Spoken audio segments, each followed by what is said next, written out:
I'm sorry, Dave. I'm afraid I can't do that. Je vais lui faire une offre qu'il ne pourra pas refuser. Can she be late for her cinema show? Antoine Douanel, Antoine Douanel, Antoine Douanel, Antoine Douanel, Antoine Douanel, Antoine. Le monde se divise en deux catégories. Ceux qui ont un pistolet chargé et ceux qui creusent. Toi, tu creuses. Parlez-vous, cours de mime! Je suis un homme. Ah, personne n'est parfait. J'aime l'odeur du napalm au petit matin. Vous avez de la pâte? Vous avez du sucre? Alors avec la pâte, vous faites une crêpe puis vous mettez du sucre dessus? La mère suce des queues en enfer.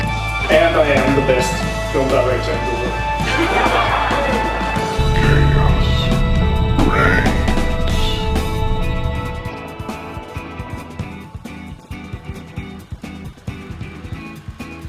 Bonsoir à tous et bienvenue dans le Cinéma Show sur Radio Campus Montpellier.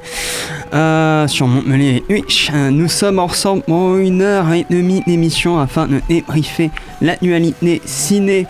Et pour m'accompagner dans cette aventure, on a le fameux mon catcheur préféré. Lucas Bernardini, comment ça va mon pote? Bah ça va très bien, ça me fait très plaisir que je sois ton catcheur préféré. Ah mais et encore plus.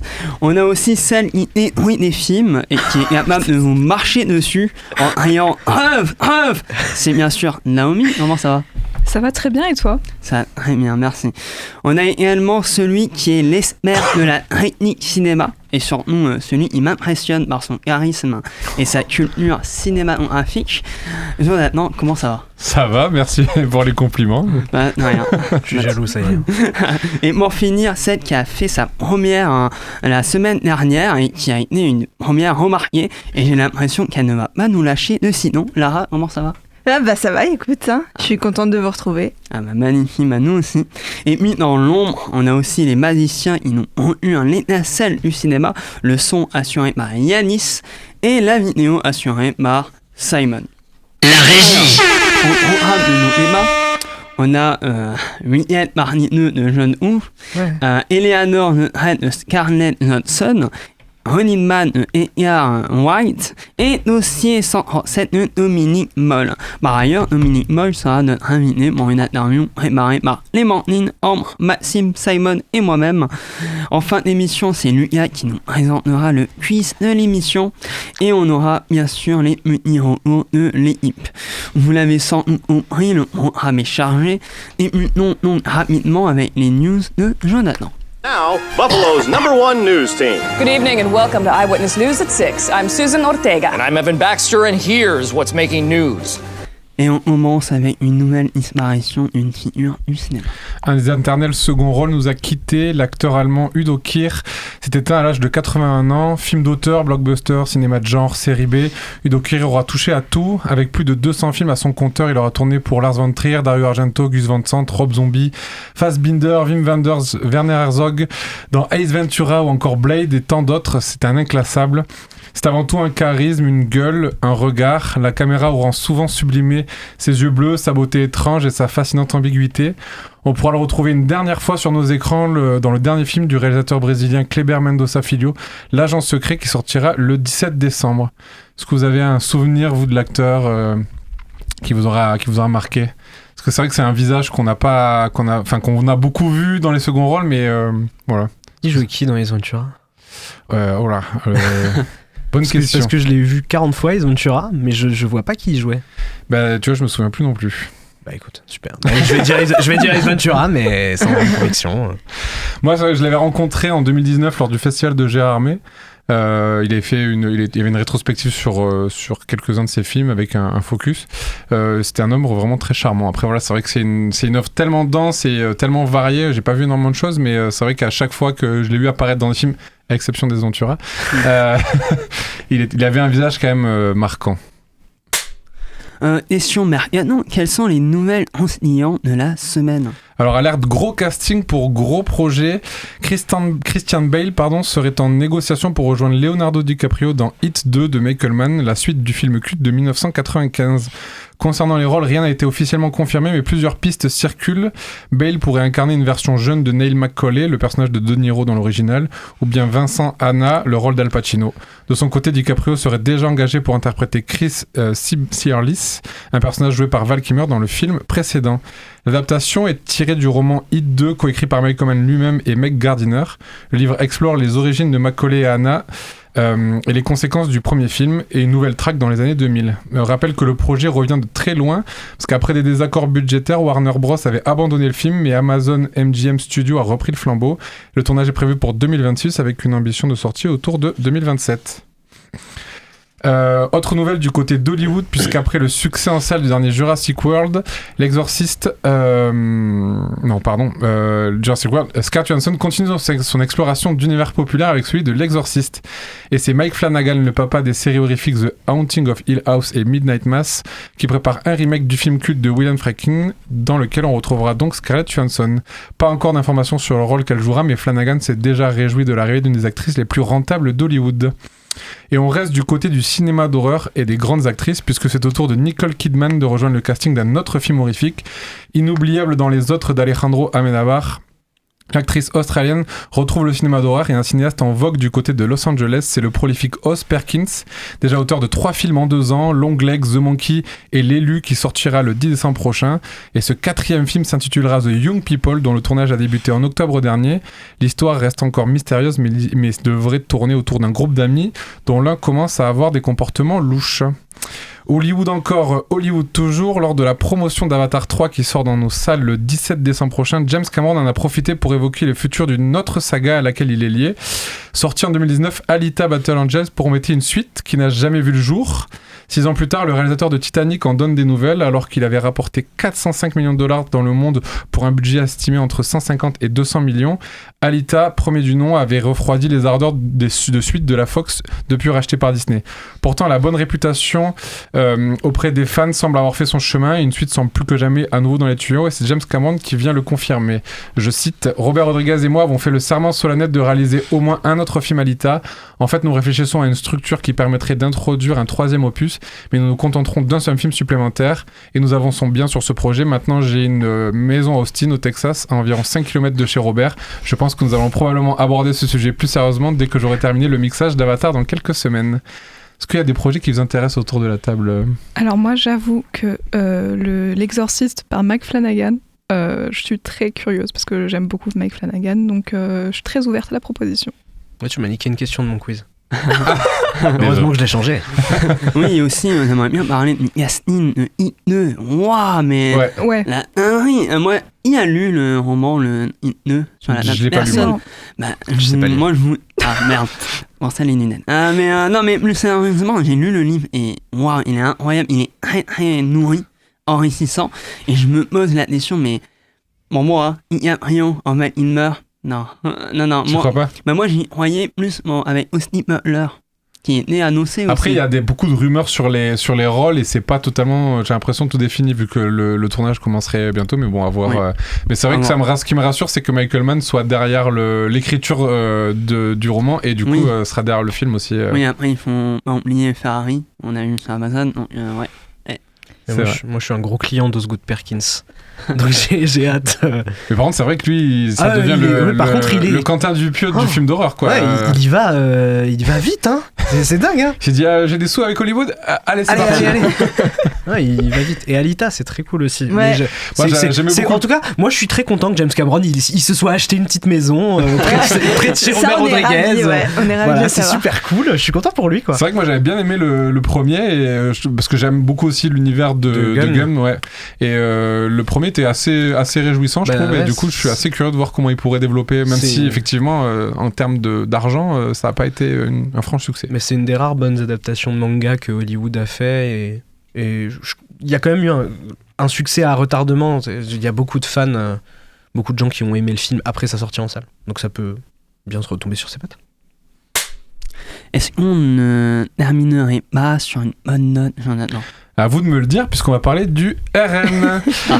Le Rassemblement national a déposé un amendement lors du vote du budget 2026 destiné à supprimer le CNC, carrément le Centre national du cinéma et de l'image animée, qui financerait, je cite, des projets souvent idéologiquement orientés et des navets. Oh bah oui. Je recite, l'argent des Français ne saurait être dépensé dans une vaste entreprise de propagande. Je rappelle que le CNC est un organisme public sous tutelle du ministère de la Culture, mais financièrement indépendant et qui participe au financement du cinéma français. Et pour rappel toujours, le CNC a aidé à produire plus de 309 films rien qu'en 2024. Donc c'est un système qui est en vie dans de nombreux pays dans le monde. Et Sébastien Chenu, député RN et vice-président de l'Assemblée nationale, a même ajouté que la qualité d'un film se juge par le nombre d'entrées en salle et que les films sans spectateurs ne mériteraient pas d'être financés. Donc l'amendement, heureusement, a été refusé, mais il est toujours bon de rappeler qu'au RN, en plus d'être des cuvapistes opportunistes, au service du capital et des incompétents notoires sur tous les sujets, ce sont des ennemis de la culture. La culture qui, je le rappelle, ne pèse pas moins de 50 milliards de recettes comparables à l'industrie agroalimentaire et 3 fois à l'industrie automobile. Il est donc un moteur économique puissant pour le pays, autant économiquement qu'en soft power. Est-ce que vous avez une réaction vis-à-vis des dernières news ? Honnêtement, à part de l'exaspération, sincèrement, pas grand-chose. Enfin, quand même, l'histoire de l'art nous a quand même appris que effectivement, c'est pas le nombre d'entrées ou la célébrité d'un artiste qui fait s'il est bon ou pas. Alors, c'est quand même connu que le RN, c'est pas des grands fans de la culture en général et de la liberté en général. Mais là, c'est exaspérant que ce soit à la télé, et c'est quand même marrant qu'ils parlent de propagande quand c'est le RN qui le fait. J'avoue, ça sonne mauvais. Après, je me suis permis d'en parler. Bon, je savais que l'amendement avait très peu de chances de passer parce que le CNC est quand même, je pense, assez soutenu. Après, c'est juste aussi pour soulever à quel point, l'extrême droite sera toujours un ennemi de la culture, peu importe les pays, ça se trouve. Voilà, c'est des entreprises de propagande qui vont contre leurs idéologies, donc ils feront tout pour aussi couper à la racine. Donc voilà, c'était juste pour faire un petit rappel, parce qu'il est jamais mauvais de rappeler les origines de ce parti. Mais plus qu'exaspérant, moi je trouve ça révoltant. Ça veut dire aussi si ça ne passera pas, mais si jamais ça serait dans Alors, les mesures... ça ne passera pas maintenant, mais par contre, c'est un signal lancé pour plus tard, parce qu'ils veulent déjà s'attaquer à l'audiovisuel public, puisqu'ils veulent privatiser France Télévisions, ils veulent privatiser France Inter. Voilà, Mais c'est aussi des milliers de personnes qui vont se retrouver sans travail et du coup au chômage, parce qu'il y aura de moins en moins de films qui vont être financés. Oui, et d'autant plus que, comme je parlais de soft power, l'industrie du cinéma français pèse énormément à l'international, rapporte énormément d'argent dans les caisses aussi françaises, donc, et puis c'est un système qui s'autofinance, donc en fait c'est vrai qu'il n'y a pas de raison de le supprimer, mis à part pour des raisons idéologiques. Bah c'est assez embêtant, mais merci Jonathan pour ces nouvelles et ces news. Les news, c'est terminé pour cette semaine, sont maintenant à nos débats de la semaine.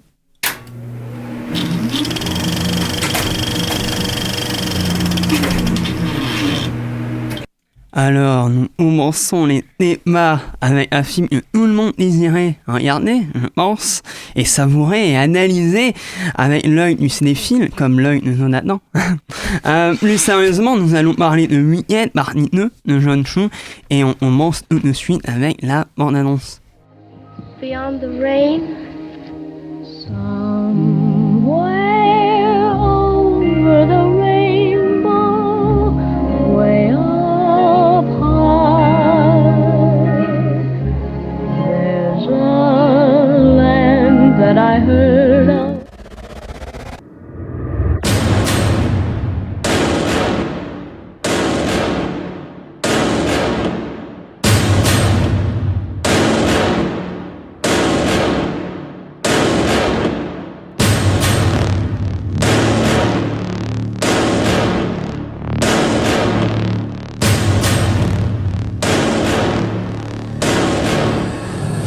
Ah mince, je me suis trompé, je n'étais pas la bonne bande-annonce de Weekend, même si l'ambiance était un peu pareille.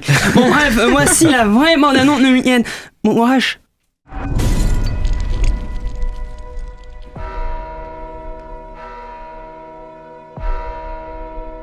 Alpha Withrop, I know you're out here. Just come in before the monkeys spot you. Whoa!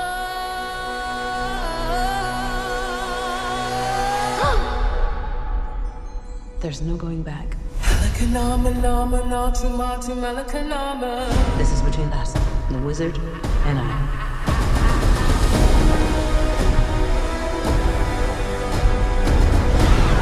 The Wicked Witch can't elude us forever. Not with Prince Fiero and his squadron hot on her trail. No good deed goes unpunished. That's my creed. The wonderful Wizard of Oz. No one believed in you more than I did. Elphaba. They're coming for you. I've heard it said that people come into our lives for a reason.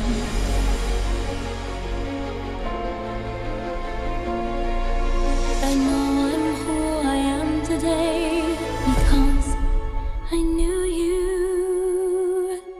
Think of what we could do together. Like a comet pulled from orbit as it passes the sun. Like a seed dropped by a skybird in a distant world. Who can say if I've been changed for the better? Bring me the broom of the Wicked Witch of the West. For a while there, I thought you changed. I have changed. It's time. For both of us. To fly! Because I knew you. You're the only friend I ever had. Because I knew you. And I've had so many friends. I have been changed for good. But only one that mattered.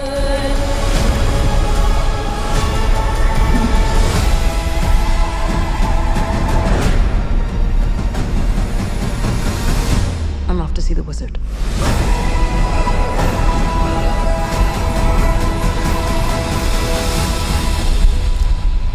Alors, née comme la méchante sorcière de l'Ouest, Elphaba vit désormais en exil. Cachée dans la forêt, elle poursuit sa lutte pour la liberté des animaux muselés, nous en cherchant à révéler la véritable nature du magicien d'Oz. Linda, en revanche, est devenue l'incarnation même de l'amour et de la vertu.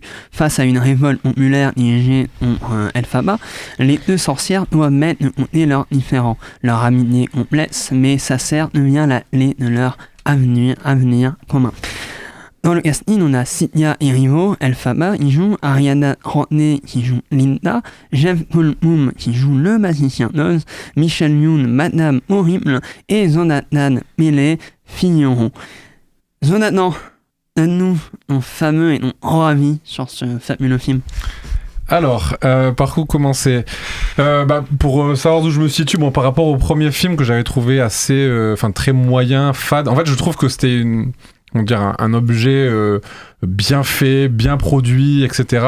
Mais j'ai trouvé ça d'une fadeur et d'un manque d'ingéniosité, notamment dans la mise en scène. Ça manquait de couleurs, ça manquait de mouvement, les chansons étaient pas... Enfin, moi, m'attiraient pas, donc j'avais passé 2h40 de manière assez ennuyeuse. Et je trouvais que le film, il tirait beaucoup ses séquences pour un film aussi long, je trouve qu'il développait pas. Et donc, voilà, je me suis dit, comment ils vont articuler ce deuxième film de 2h20, donc on est sur un total de 5 heures au total. Et je trouve que la mise en scène est toujours aussi peu inspirée. Je trouve qu'il y a un petit peu plus de travail, que ce soit sur la colorimétrie, mais les chansons c'est encore pire. Je trouve qu'elles sont encore moins inspirées. Et là où le bas blesse le plus, je pense, c'est que dans le premier, il prenait le temps pour développer une histoire, mais au moins il y avait, une histoire relativement construite. Là, je ne comprends rien au film, dans le sens où je ne comprends rien aux relations entre les personnages, ni à leur évolution, ni à leur réaction. Je ne comprends pas. Elles sont amies, ennemies. Enfin, il y a toujours des séquences où en fait on est toujours un peu dans un entre-deux. Le film ne choisit pas. Et je suis constamment comme ça en fait en essayant je ne comprends pas ce que je vois, quoi. Je ne comprends pas les évolutions. Je ne comprends pas tout ça. ajouter à cela au fait que je trouve que le film est assez fade et assez très peu incarné. Voilà, ça fait que je me suis vraiment ennuyé, quoi, et je m'ennuie pas souvent au cinéma. Oui. C'est pas un critère que je trouve des fois pertinent pour analyser un film, mais là, de l'accumulation de ces petits détails qui m'ont vraiment saoulé fait que ça a été 2h20 assez longue. Et on remarque à travers ta voix l'ennui profond du film. Mais... Je vous ai ennuyé. Non, absolument pas du tout. Arrivé magnifiquement bien le film, qui est ennuyeux, mais d'ailleurs j'aimerais savoir, Lara, t'as eu le même ennui? Bah en vrai, moi j'avais bien aimé le premier. Oui. J'avais trouvé qu'il y avait de l'idée.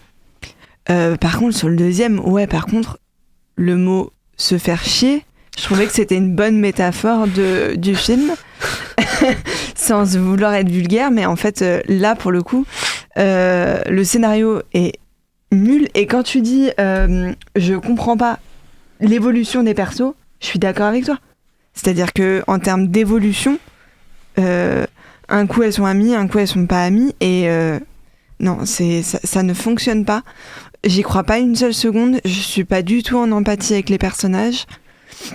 En termes de mise en scène, il y a des beaux plans, mais juste des beaux plans. Enfin, tu vois, ils racontent rien, ces plans. Et encore, ouais.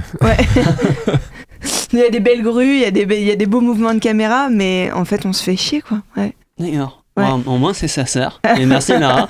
Mais Lucas, d'ailleurs, j'ai entendu dire sur mes oreillettes La Sorcière Verte et l'Épouvantail, t'as été fasciné par ça. Bien sûr, moi je suis toujours fasciné. Mais vous vous souvenez peut-être l'année dernière, moi Wicked c'est un peu mon némésis cinématographique finalement.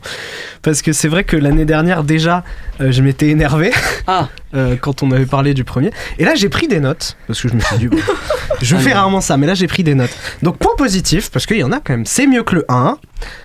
Désolé, moi je trouve que c'est mieux que le 1, en tout cas visuellement, parce que visuellement effectivement la photo, les décors, les costumes, la colo, c'est toujours pas terrible, mais c'est mieux. Le design de l'homme de fer blanc il est bien, ils savent chanter, Jeff Goldblum est dans le film, la séquence de la chanson du magicien, ensuite j'ai écrit j'aime bien les animaux. Et après j'ai écrit il n'y a plus le côté Disney Channel Original Movie parce qu'ils sont plus à l'école, donc voilà, c'est plus qu'en proc. Ensuite les points négatifs, vous remarquerez qu'il y en a plus. Ah oui. C'est un énorme crachat à la gueule du bouquin, c'est un énorme crachat à la gueule du film de 39, c'est un énorme crachat à la gueule de Judy Garland.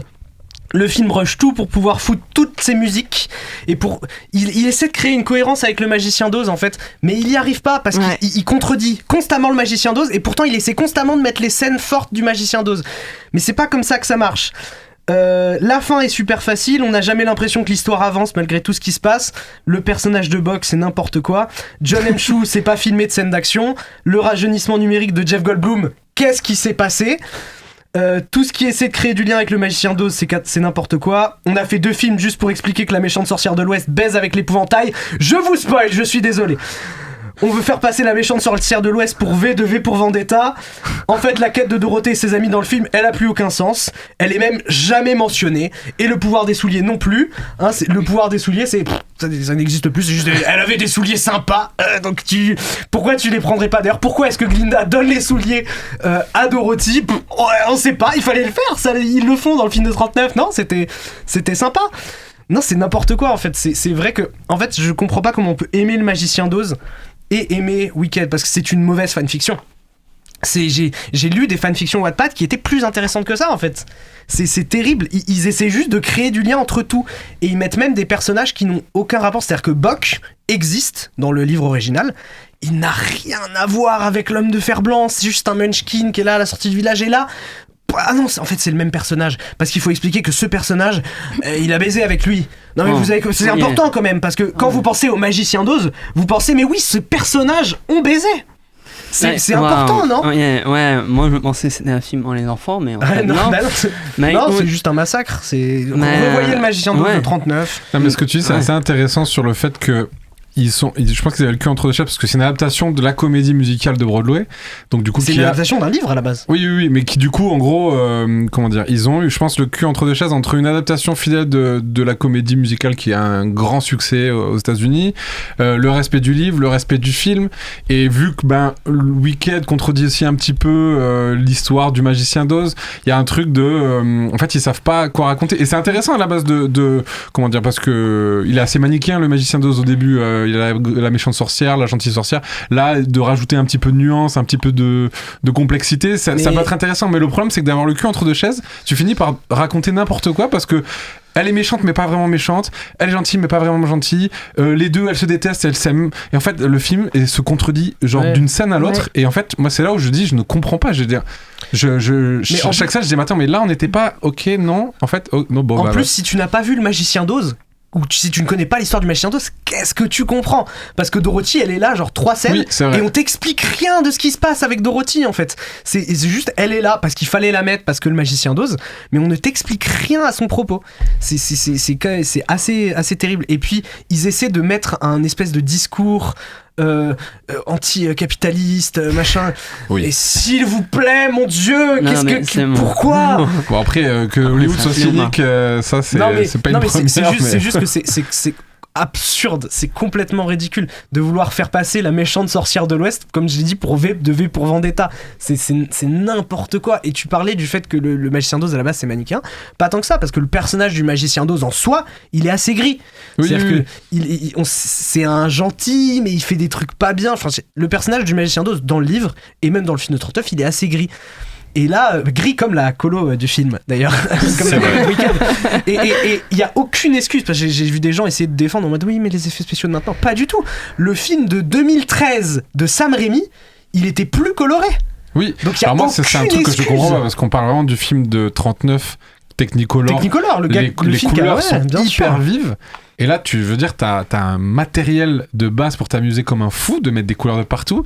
Alors, les couleurs, y sont, mais il y a une colorimétrie, une tonalité hyper fade, quoi. Je veux dire, les couleurs sont pas du tout saturées, et du coup, on se retrouve avec un truc moyen. Là, je sens qu'ils ont fait un poil plus d'efforts que sur le premier, mais le premier, ça me choquait. Je me suis dit, en fait, je vois énormément de couleurs, mais je les vois pas. Et je dis, à quel moment vous pouvez, vous planter à ce point et même si on parlait de chorégraphie et tout, si on fait des références, moi je prends l'exemple de West Side Story de Steven Spielberg, qui fait un remake, mais qui fait un remake pour le dynamiser, et puis il y a bon, après John M. Chu n'est pas Spielberg, c'est sûr, mais je veux dire, il y a un travail de chorégraphie, de mouvement de caméra. Mais John M. Chu en plus, c'est pas comme si c'était un manche, il a fait d'où l'on vient, c'était bien, tu vois. Exactement, et puis il a fait des comédies musicales, donc, et en plus apparemment, j'ai pas vu les Sexy Dance, mais apparemment il y a quand même aussi du travail de mise en scène sur la manière de mettre en scène les séquences musicales, et là il y a rien, quoi.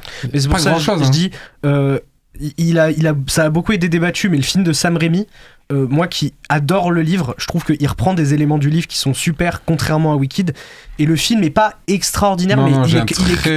quand même très moyen, beaucoup mieux que Wicked. Vous donnez quand même énormément envie. Non, je pense que les gens ils nous écoutent, vont vraiment aller le voir. Surtout qu'il va être nommé Oscar encore. Non, oui, peut-être, sûrement, je l'espère, juste pour vous faire chier. On poursuit l'émission dans ce petit monde de Yaya Vert, et on part vers le premier film de Scarlett Johansson, Eleanor Red. La grande question on peut se poser, c'est est-ce que le premier long métrage a touché les spectateurs et surtout les chroniqueurs autour de moi? Réponse après la bande-annonce. Taking a trip, Eleanor? Moving home, actually. To New York, you? Nice knowing you, Clarice. Say goodbye to Melvin for me. Oh. We had such a wonderful time the other night. He's very strong. You're so full of shit, Eleanor. Yeah? I saw her the other day. Blonde. Rebecca? Yeah. Suddenly she became blonde.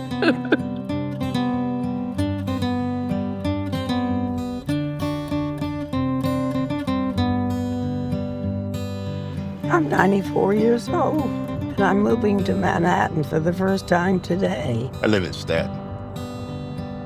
My condolences. What am I going to do here all day alone? I signed you up for a class at JCC. I judged the morgue prematurely. I can see that now.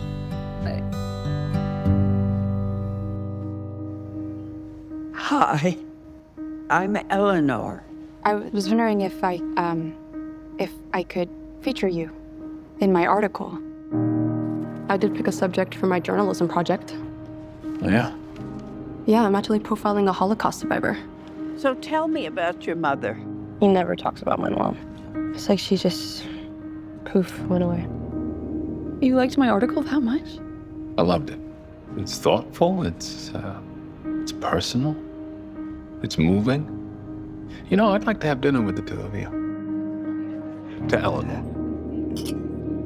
8 months ago, my daughter and I lost her mom. My wife.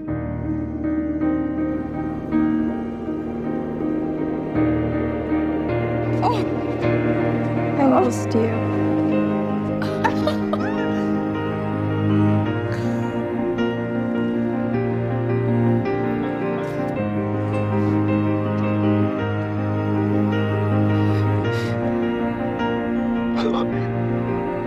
We lived together for 11 years. And sometimes when you live with someone for that long, you forget where you end and they begin. I love you, Elle.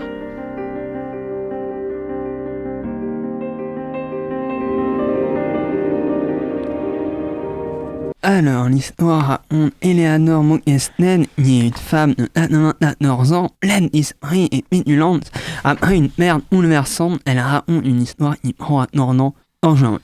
Alors, dans le casting, on a June Squill qui joue Eleanor, Rita Joa qui joue Messi Stern, Erin Kellyman qui joue Nina Evans, Cecilia Etch qui joue Lisa, la fille de Eleanor, et Susan Ezofor. Bon, je suis pas fort sur les noms, je suis navré, et j'aimerais savoir, Lara, quel est ton avis sur ce premier film? Bah, moi, j'ai trouvé que pour un premier film de Scarlett Johansson qu'on attend souvent dans des blockbusters, bah là, j'ai trouvé que c'était une histoire très touchante qui m'a vraiment, fendu mon petit cœur à la fin et tout. J'étais en mode, oh, c'est si chou. Cette petite mamie qui se prend pour sa copine qui est décédée et qui confond sa vie avec celle de son amie, et puis qui rencontre aussi cette Lisa toute jeune avec qui elle se tire vers le haut mutuellement. Ouais, j'avoue, ça m'a touchée. J'ai bien aimé, j'ai trouvé qu'il y avait beaucoup d'inserts très descriptifs de la situation qui caractérisent vachement bien les personnages. J'ai trouvé qu'il y avait un côté un peu romanesque dans le sens roman à proprement dit. Ça m'a fait presque penser à des moments vous allez dire boring, Madame Bovary, un truc où vraiment on filme chaque objet qui caractérise chaque personnage boring. Et tout ça. Non mais oui, voilà.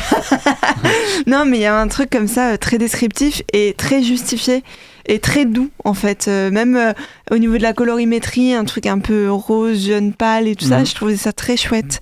Ouais, ça m'a fait du bien, je suis ressortie, j'ai versé ma petite larme et j'étais bien. Ah bah, je suis totalement d'accord avec mon ami et surtout les personnages qui sont vraiment une grande qualité du film. Et j'aimerais savoir, Naomi, est-ce que tu as eu la même impression que les personnages sont quand même très très bien écrits? Oh, mon Dieu, je suis ressortie de ce film avec une envie de pleurer, c'était terrible. Enfin, la dernière scène est absolument arrachante et j'ai trouvé que c'était un film absolument magnifique sur l'amitié et sur le devoir de mémoire.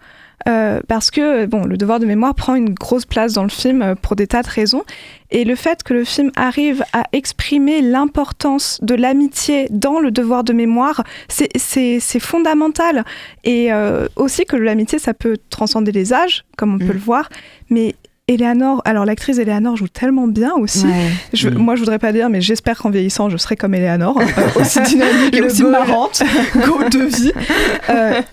Oui, les personnages sont extrêmement bien écrits, avec une profondeur incroyable et très vrai. C'est d'un réalisme. C'est pur. C'est pur et je sais pas comment dire, mais moi, j'ai une relation avec ma meilleure amie qui est très similaire à celle de Bessie et Eleanor. Alors, j'ai été tellement touchée par ce qu'il y avait, c'était incroyable. Ah mais j'aimerais aussi savoir alors, Lucas, t'as pleuré, non?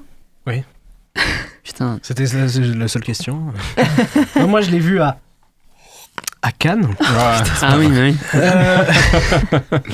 Non, je l'avais vu à Cannes, donc ça remonte un petit peu.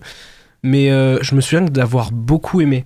j'avais été très surpris. En fait, par contre, le film a un peu une structure de film indé américain qu'on a déjà vu pas mal de fois, mais je trouve que c'est pas un mal en soi de pas renouveler le genre à chaque fois que tu fais un film, c'est pas un mal en soi, parce que le film il est très efficace, il est émouvant quand il faut être émouvant, son discours sur le devoir de mémoire il est super, les acteurs sont très bons. John Squibb qui du coup jouait la mère d'Adam Sandler dans You Be Halloween, il fallait que je le place, est super, et je trouve vraiment que c'est très réussi.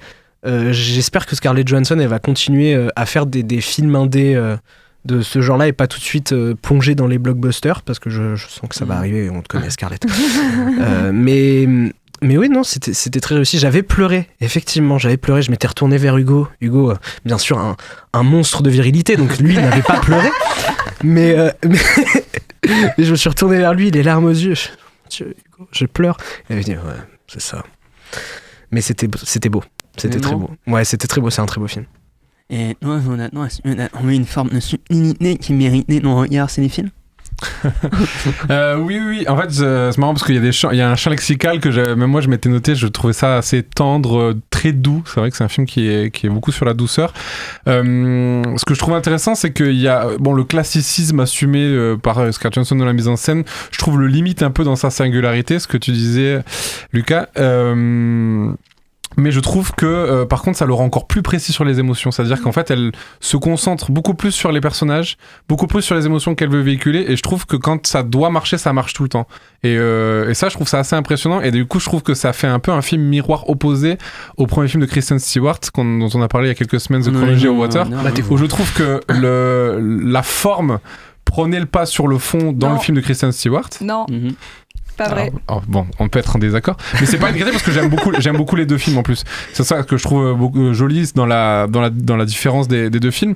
Et là, je trouve que voilà, elle prend un pas un peu opposé d'assumer un côté très classique, un peu à la limite à la Frank Capra, de faire vraiment une histoire très jolie, très bien cadrée, etc. Mais voilà, d'aller vraiment chercher sur des trucs très précis d'émotion, voilà, et puis toutes les thématiques sur la relation du deuil, de l'amitié, etc. Je le trouve assez juste et assez malin et pour le coup là aussi un petit peu original sur ce qu'elle va raconter, de la manière dont elle le raconte.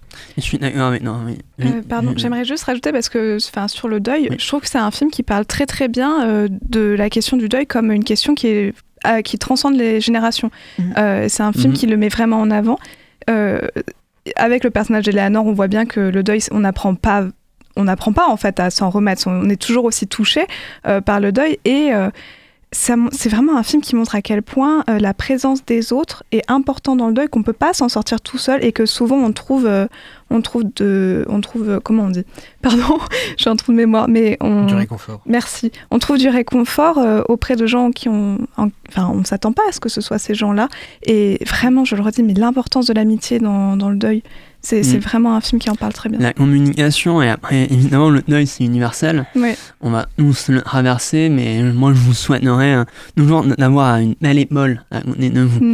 Et bien, on va faire notre première pause musicale. Pour cette première pause, je vous propose une composition d'Olivier Bacquery pour le film La Nuit du 12 de Dominique Moll, intitulé Ouverture.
nous revenons pour parler du grand retour d'Edgar Wright, qui revient avec une adaptation d'un roman de Stephen King, The Running Man. Ce retour est-il remarquable ou désastreux?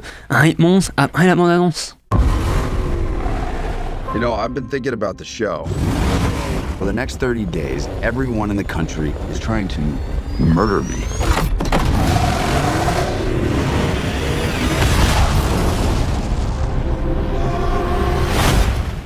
And that's crazy, right? People on these gangs never come back. We have no choice. We need money for a doctor now. Welcome to the Running Man. Contestants will be hunted for 30 days. Anyone can kill you. Hunt them down! Survive, and you will walk away with $1 billion. I always thought this was fake. Oh, shit! Feeling pretty real now. I need weapons, an ID, and a disguise. Holy shit, is that C4? That's not for sale.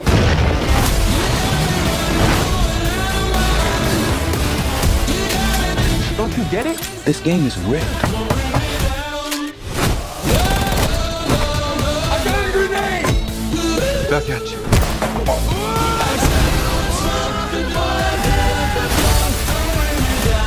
Everything okay, Mr. Springer?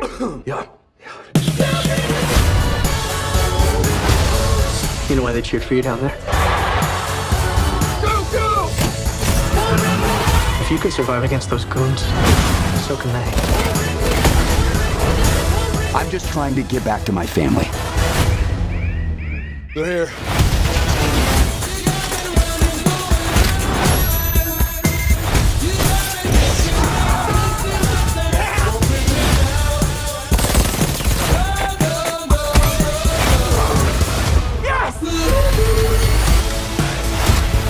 I'll be honest with you.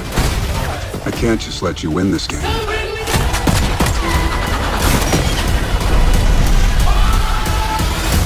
What the fuck is happening? Welcome to the Running Man.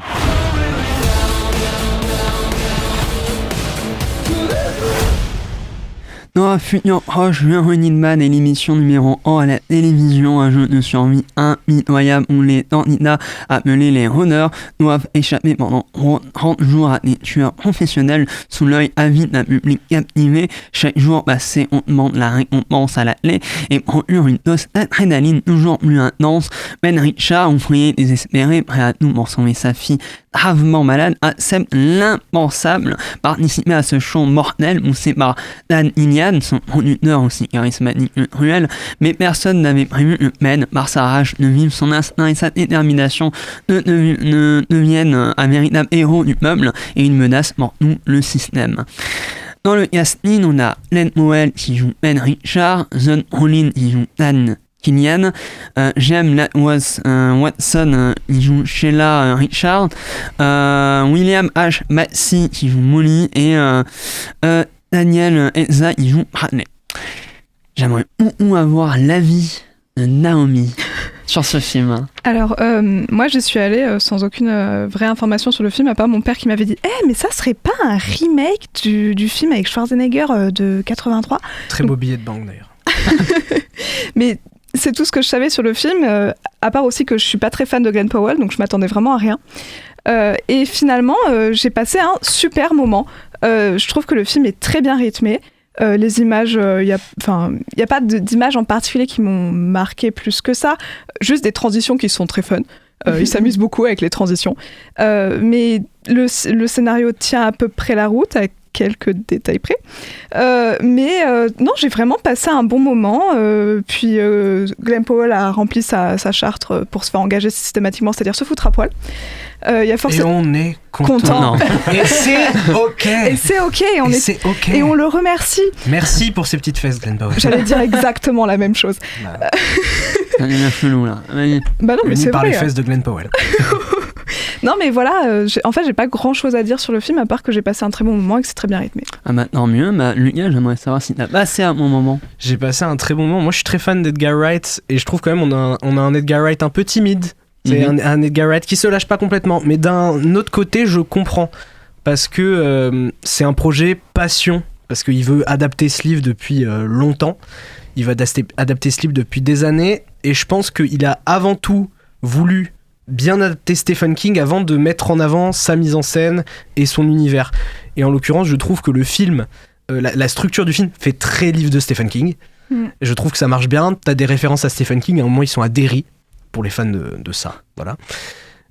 Et j'ai passé un très très bon moment. Je trouve que malgré le fait que ce soit pas sa réalisation la plus inspirée, ça veut pas dire que on retrouve pas que c'est Edgar Wright, parce que c'est quand même une pointe dans le cinéma d'action et c'est super fun.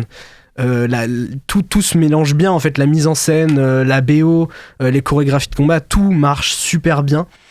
Et je trouve aussi que c'est un film assez courageux pour son message.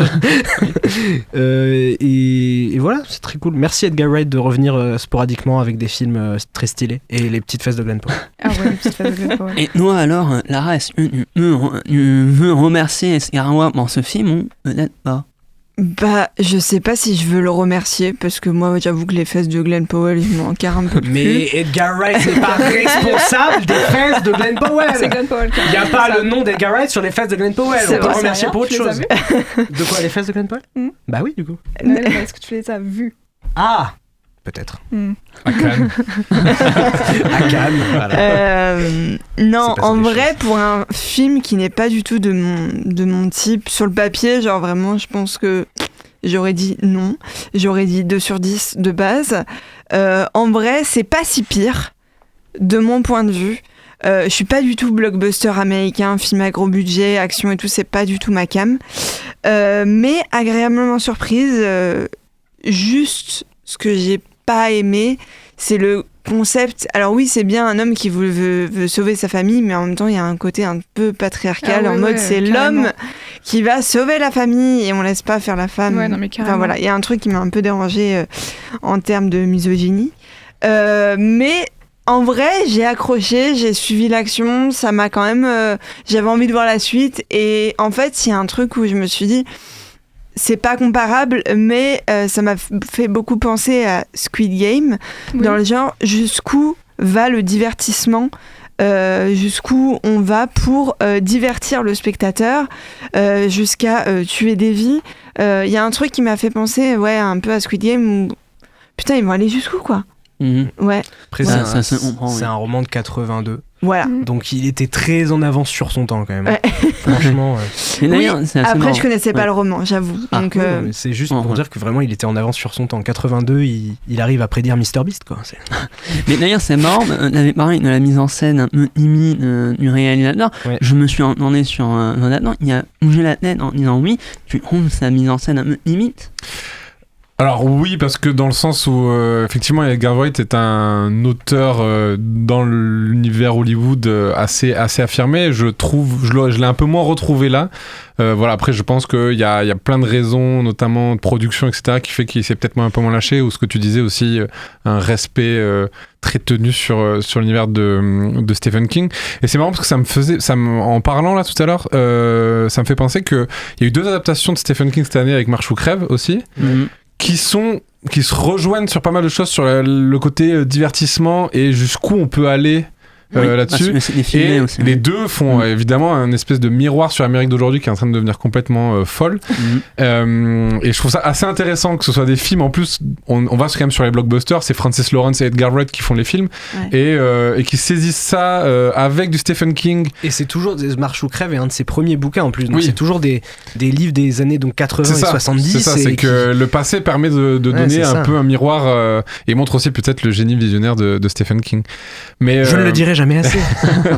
Mais après voilà, j'ai passé vraiment un très bon moment. C'est vrai que quand je fais toujours des petites notes pour l'émission, j'avais pas grand chose à dire parce que voilà, c'était un petit plaisir bien rythmé, bien produit, bien fait, où en fait on s'ennuie pas. Après voilà, je trouve qu'il y a des fois des petites facilités dans le monde dystopique.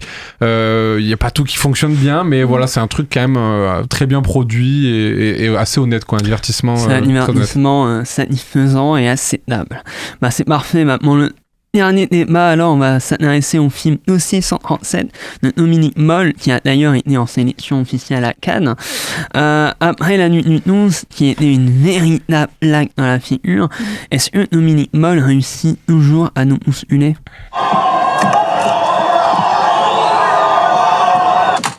Comment vous justifiez votre geste? Nous sommes enquêteurs à l'IGPN, la police des polices. Nous enquêtons sur les fautes que peuvent commettre certains policiers. C'est une infirmière de l'hôpital qui m'a dit de venir ici pour porter plainte pour mon fils Guillaume. C'est à la manifestation de samedi. Un policier qui lui a tiré dessus avec un flashball. Les flics là qu'on fait ça, vous les avez retrouvés? Putain, mais il a rien fait. Ces fils de pute, ils l'ont défoncé alors qu'il a rien fait. Mais tu baisses d'un ton là. Mais si c'est ma parole contre la leur, ça sert à rien. On nous a dit que la République était en danger. On nous a demandé d'empêcher les pillages et d'impacter les individus violents. Cibler les casseurs et les individus qui s'en prenaient aux collègues en tenue. Le gouvernement était en panique. Pouvez-vous me décrire ce que vous voyez? Mais sur les images, on voit pas bien. Ah bon? Il me semble au contraire qu'on voit très bien. Qu'est-ce que vous avez vu dans la rue? Qui a dit que j'étais à la fenêtre? J'espère qu'ils vont pas étouffer l'affaire. Tu vas pas t'y mettre, toi aussi? Franchement, c'est la honte. C'est des héros, les mecs. T'as vu tout ce qu'on leur demande? Tu peux pas te mettre un peu à leur place? Mais à force de trouver des excuses à ceux qui déconnent, les flics sérieux qui essaient de bien faire leur boulot, ils vont tous se barrer de la police. Ils sont jamais sanctionnés. Ce n'est pas le moment de provoquer la grogne des syndicats. Qu'est-ce qui vous arrive, Madame Bertrand? Si tout le monde pense qu'un autre point de vue que le sien est hostile, comment on tient ensemble? Je sais plus, moi.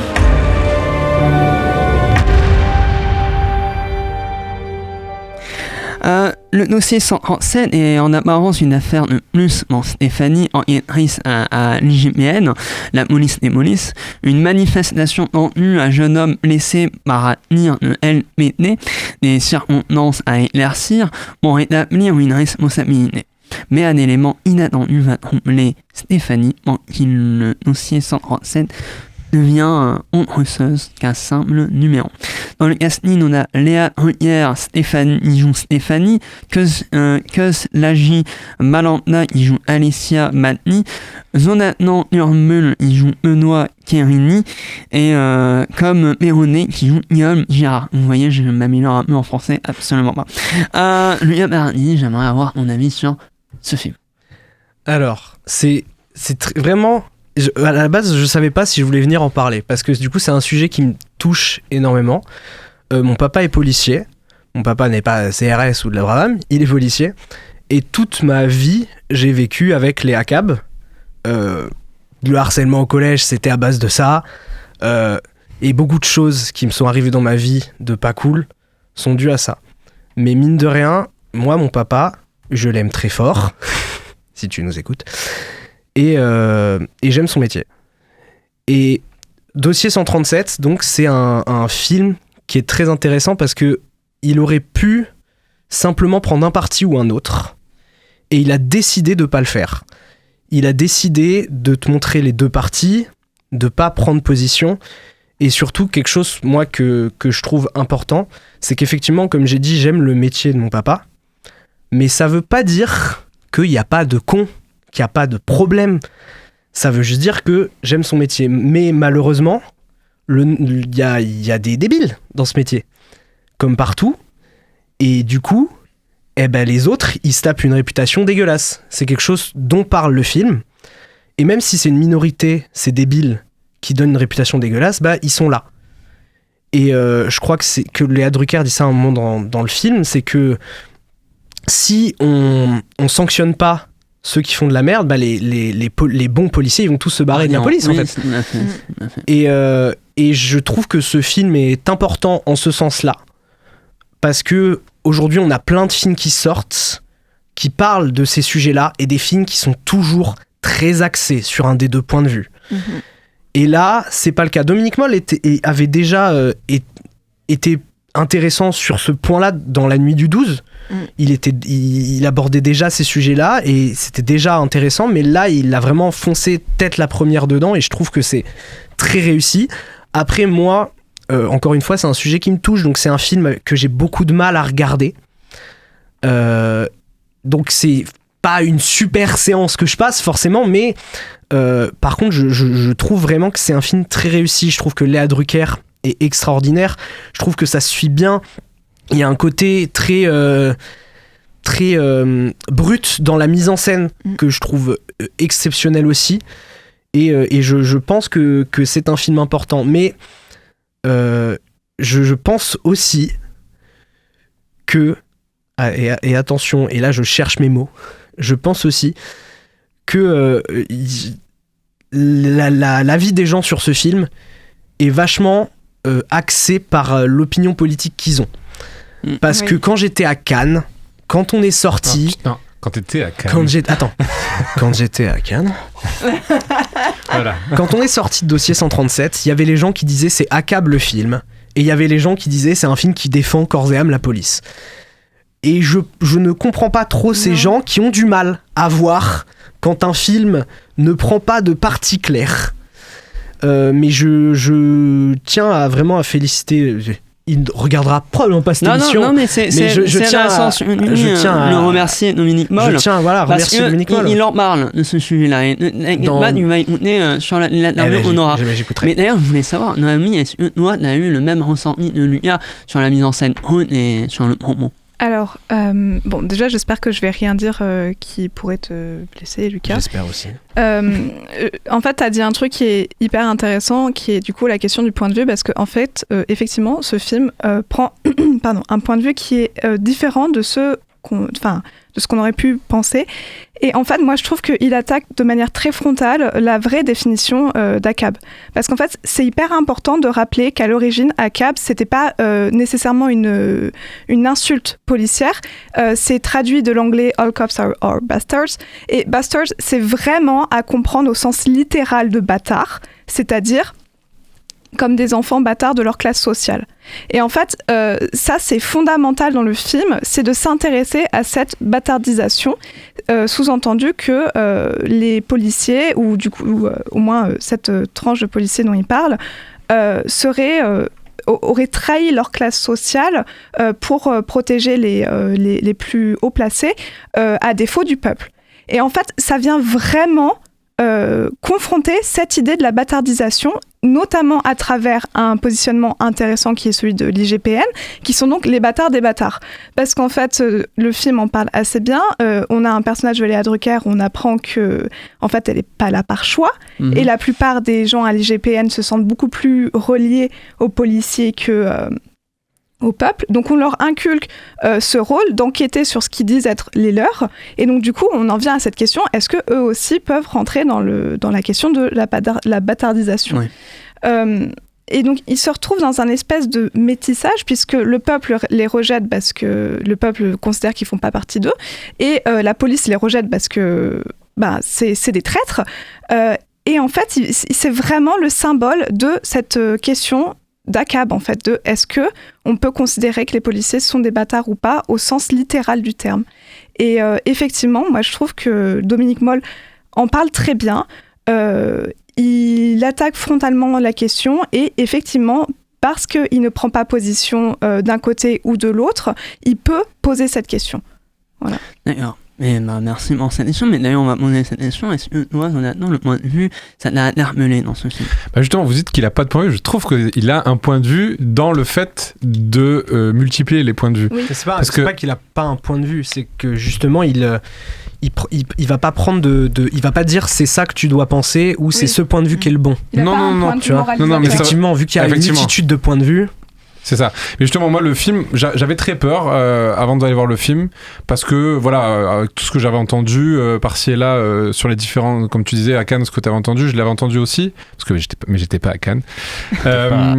J'avais très peur. Du coup, je me suis dit, est-ce que c'est voilà, parce que, bon, l'IGPN, je considère, après ça, c'est une opinion personnelle, que ça reste un problème en France que la police juge la police et que ce soit pas une institution indépendante qui puisse le juger. Mais le film en parle aussi. Et donc voilà. Et donc j'avais peur de plein de choses comme ça. Je me suis dit, est-ce que il va être lâche et botter en touche sur pas mal de choses. Et le film m'a convaincu petit à petit. Voilà, je suis vraiment rentré en salle sceptique. Je me suis dit, bon, maintenant convainc-moi. Et en fait, petit à petit, par le cheminement narratif, il a fini par m'avoir, parce qu'il multiplie les points de vue. Et du coup, en fait, il donne de la nuance aux choses. Et donc, par-ci par-là, en fait, il arrive à soulever juste un problème qui est, pour moi, en fait, je l'avais noté dans une critique que j'ai écrite. il filme une triple impasse. C'est une impasse humaine, c'est une impasse administrative, c'est une impasse politique. Et en fait, qu'est-ce qu'on fait dans cette impasse-là ? Et en fait, ce qui en ressort, c'est que c'est une institution sclérosée qui est incapable de se réformer. Et de placer l'humain au cœur de ce blocage-là, de cette impasse-là, je trouve que c'est là vraiment... Ça, pour moi, c'est le point de vue du film et c'est son parti pris, quoi. Le film a un sujet et la chose que Dominique Moll réussit parfaitement à faire, c'est dialoguer le sujet à travers un montage totalement enchaîné, qui est d'ailleurs une des premières fois où il s'amuse avec le montage. Et j'aimerais ça, là, est-ce qu'on a trouvé le montage totalement dynamique sur ce sujet-là ? Ah bah oui, parce que justement, quand tu veux montrer aussi plusieurs points de vue, t'es obligé aussi de montrer un montage dynamique. Moi, j'avoue que j'ai adoré le film. Je l'ai vu aussi 2 fois à Cannes. Bon, la deuxième fois, j'ai pas cherché à le voir, mais en fait, il y avait que ça et il y avait pas de courant à ce moment-là. Donc, je suis allée voir le premier film qui était à ma portée. Et en vrai, j'ai pas regretté de le voir une deuxième fois en 2 semaines. J'ai trouvé que c'était un film où Léa Drucker est extrêmement touchante parce qu'on sent qu'elle est impliquée dans le fait de défendre ses collègues et en même temps elle est impliquée parce que elle connaît pas vraiment la famille touchée, mais elle connaît en tout cas sa maman connaît la famille touchée, donc en fait elle est doublement touchée et en même temps elle doit faire son boulot et être impartiale. Et ça, je trouve ça fort. Et en fait, on ressent toutes ces émotions à travers Léa Drucker. Elle le montre très bien. Et même la maman du gamin qui a reçu les coups de poing, je la trouve extrêmement touchante également. Ouais. Moi, je suis pas totalement partagé sur la maman. Je suis un peu partagé avec la maman que j'ai trouvé assez mou et assez. Elle joue pas, elle récite.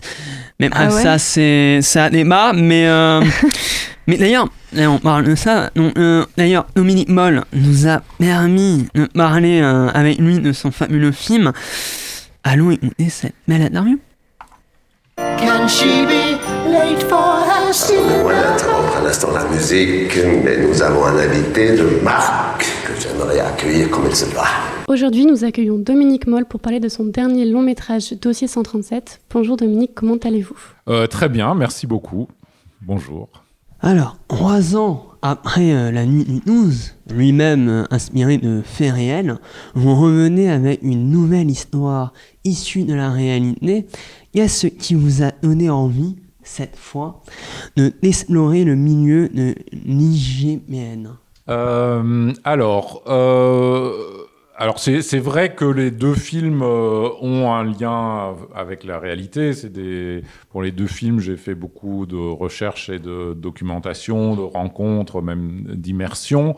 Mais ça reste quand même des fictions et même des films de genre, parce que c'est les 2 racontent des enquêtes policières avec leur lot de tension, de suspense, de surprise, d'émotion, et où le spectateur, avec les enquêteurs, a envie de comprendre la vérité de ce qui s'est passé. Donc, pour répondre à votre question, après la nuit du 12, en fait, m'a donné envie de continuer l'exploration de l'institution policière.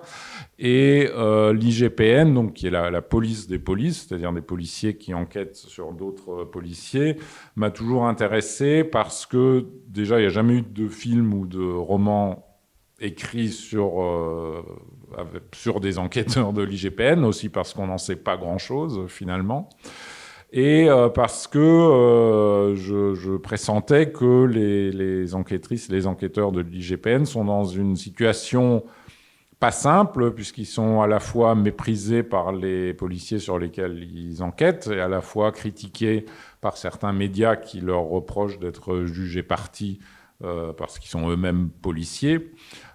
Et voilà, donc il y avait déjà cette curiosité de savoir comment ils se débrouillaient dans cette situation pas simple, et comment ils travaillaient, et quelles étaient vraiment leur pouvoir. Et voilà, donc il y avait cet intérêt-là. J'ai eu la chance de pouvoir faire une immersion de quelques jours à la l'IGPN, enfin la délégation parisienne de l'IGPN, ce qui était évidemment primordial pour construire l'histoire de ce film et pour comprendre aussi voilà, ce qui anime ces enquêtrices et ces enquêteurs, les difficultés auxquelles ils sont confrontés, etc. Et j'avais aussi envie parce que là il s'agit d'une enquête suite à une plainte de manifestants et la blessure de l'un d'entre eux lors des premières manifestations Gilets jaunes. Donc j'avais aussi envie de parler de ça, enfin du rapport entre la police et la population et ce fossé qui se creuse, cette incompréhension, mais tout ça du point de vue d'une enquêtrice de l'IGPN. On sent que vous prenez du plaisir avec votre monteur Laurent Rouault dans la façon d'entremêler les interrogatoires. Comment avez-vous pensé ce rythme et ce dynamisme au montage ? Alors, vous avez tout à fait raison. Enfin, il y a vraiment beaucoup de séquences qui s'appuient fortement sur le montage. Enfin, pour moi, comment dire, la spécificité du cinéma comme forme artistique a vraiment à voir avec le montage. Parce que ça n'existe qu'au cinéma. Enfin, faire des belles images, on peut le faire en photo, on peut le faire en peinture, des sons, on peut les faire à la radio, de la musique, on peut le faire dans des concerts ou ailleurs, des comédiens qui jouent bien, on peut les voir au théâtre. Et donc, c'est vraiment le montage qui fait la spécificité du cinéma, la juxtaposition de deux images, dont la juxtaposition va créer du sens, de l'émotion, voilà, quelqu'un qui regarde quelque chose, ça va créer de l'émotion, et c'est ça qui m'intéresse. Et donc, il y a effectivement des scènes, enfin plusieurs séquences, qui sont des pures séquences de montage, enfin notamment des séquences d'audition, ce qui m'a frappé quand j'étais à l'IGPN, ou même quand j'ai pu lire des PV d'audition, c'est que souvent, pour comprendre ce qui s'est passé tel jour de manifestation, on va voir beaucoup de monde, beaucoup de policiers qui étaient impliqués ce jour-là dans le maintien de l'ordre, on va leur poser les mêmes questions, on va recevoir des réponses qui se ressemblent, et j'avais envie de raconter ça, mais sans évidemment que ça devienne rébarbatif et ennuyeux. Et une des façons, c'était d'avoir ces séquences de montage où on voit un enquêteur ou une enquêtrice qui pose une question. Après, on voit à la suite 4 ou 5 policiers ou le chef d'unité qui vont donner des réponses qui se ressemblent, et après on repasse à un enquêteur, et cette répétition, et qui, grâce au montage, est quelque chose d'assez rythmé aussi, raconte beaucoup sur le travail de l'IGPN, et nourrit cette enquête, et montre aussi ce que les enquêteurs doivent faire d'un peu rébarbatif et répétitif. Donc je suis très content que vous pointiez cela, parce que c'est vrai que ça me tenait à cœur.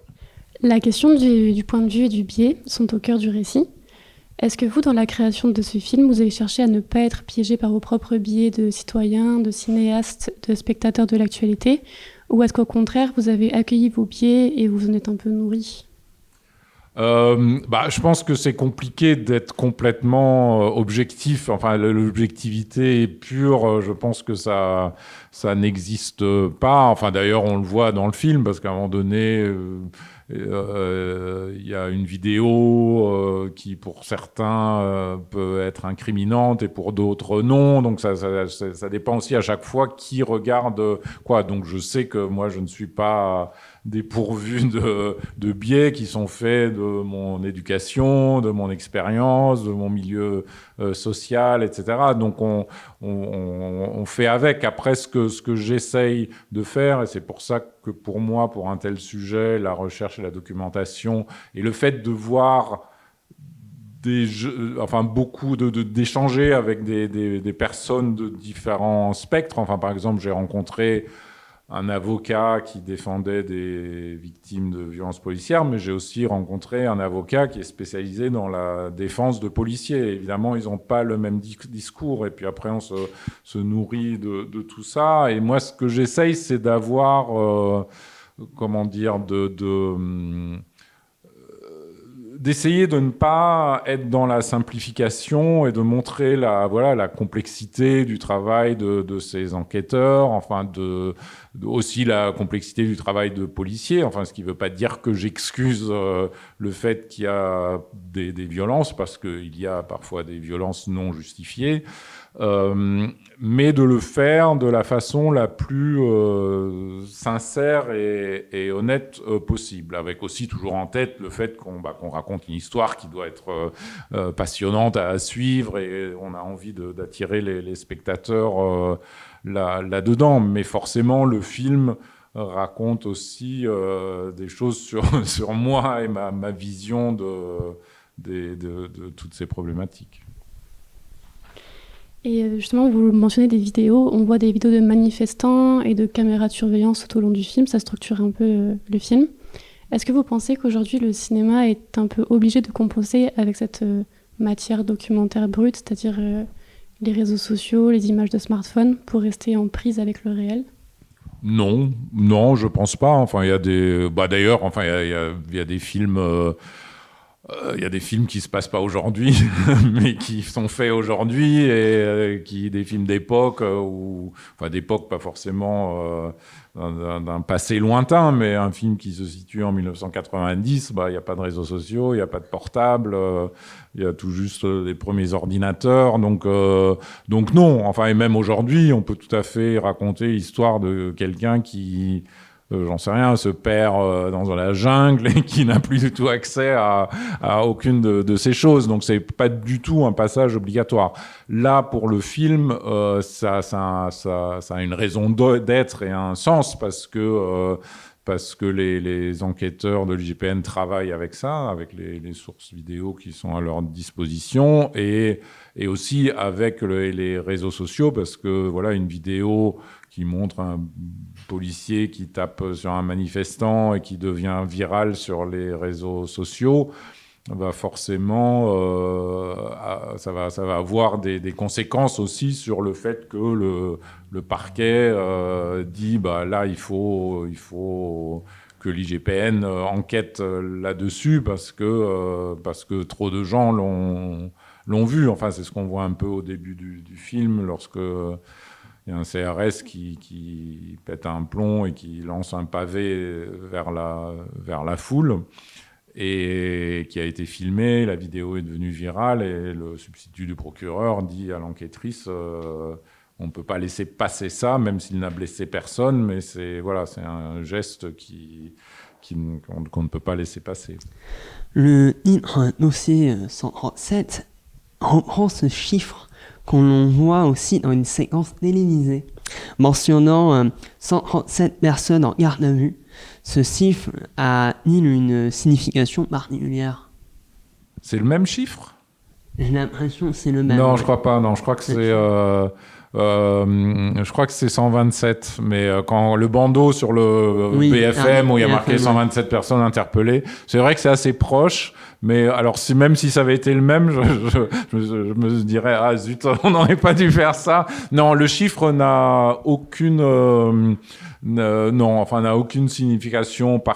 Disons que la signification qu'il a, c'est de montrer que voilà, c'est le dossier 137, donc il y en a au moins 136 autres, donc que c'est un dossier parmi d'autres, et que ce n'est pas un cas isolé, voilà. Dans Dossier 137, mais comme c'était déjà le cas dans La Nuit du 12, la victime est souvent absente à l'image, mais présente quand même partout. Cette absence, elle donne, j'ai trouvé, une impression de fantôme qui hante le film. Est-ce que vous pouvez nous parler de ce choix et de ce qu'il permet de représenter selon vous ? Oui, alors, enfin, un des ressorts importants de la narration cinématographique, enfin la narration tout court, c'est la question du point de vue. Enfin, on peut là, dans le dossier 137, on est exclusivement dans le point de vue, enfin, sauf à la toute fin, dans le point de vue de Stéphanie, qui interprète Léa Drucker. Et tous les éléments qu'on voit, enfin même les vidéos, c'est des éléments auxquels elle a accès en tant qu'enquêtrice. Et du coup, tout ce qu'on voit du jeune homme qui a été blessé, en tout cas jusqu'à la fin du film, c'est ce qu'on voit de lui dans les vidéos où il a été filmé, soit par sa propre famille, soit par des témoins, enfin, etc., quoi. Donc forcément, il est très, très en off, entre guillemets, et c'est vrai que dans La Nuit du 12, alors on était à un moment donné, au tout début, on est dans le point de vue de Clara, de la jeune femme qui se fait tuer, mais une fois qu'elle est morte, bon, évidemment, on ne la voit plus, et je crois beaucoup à cette question de point de vue, et le pari, alors dans les deux films, c'était enfin comme vous disiez,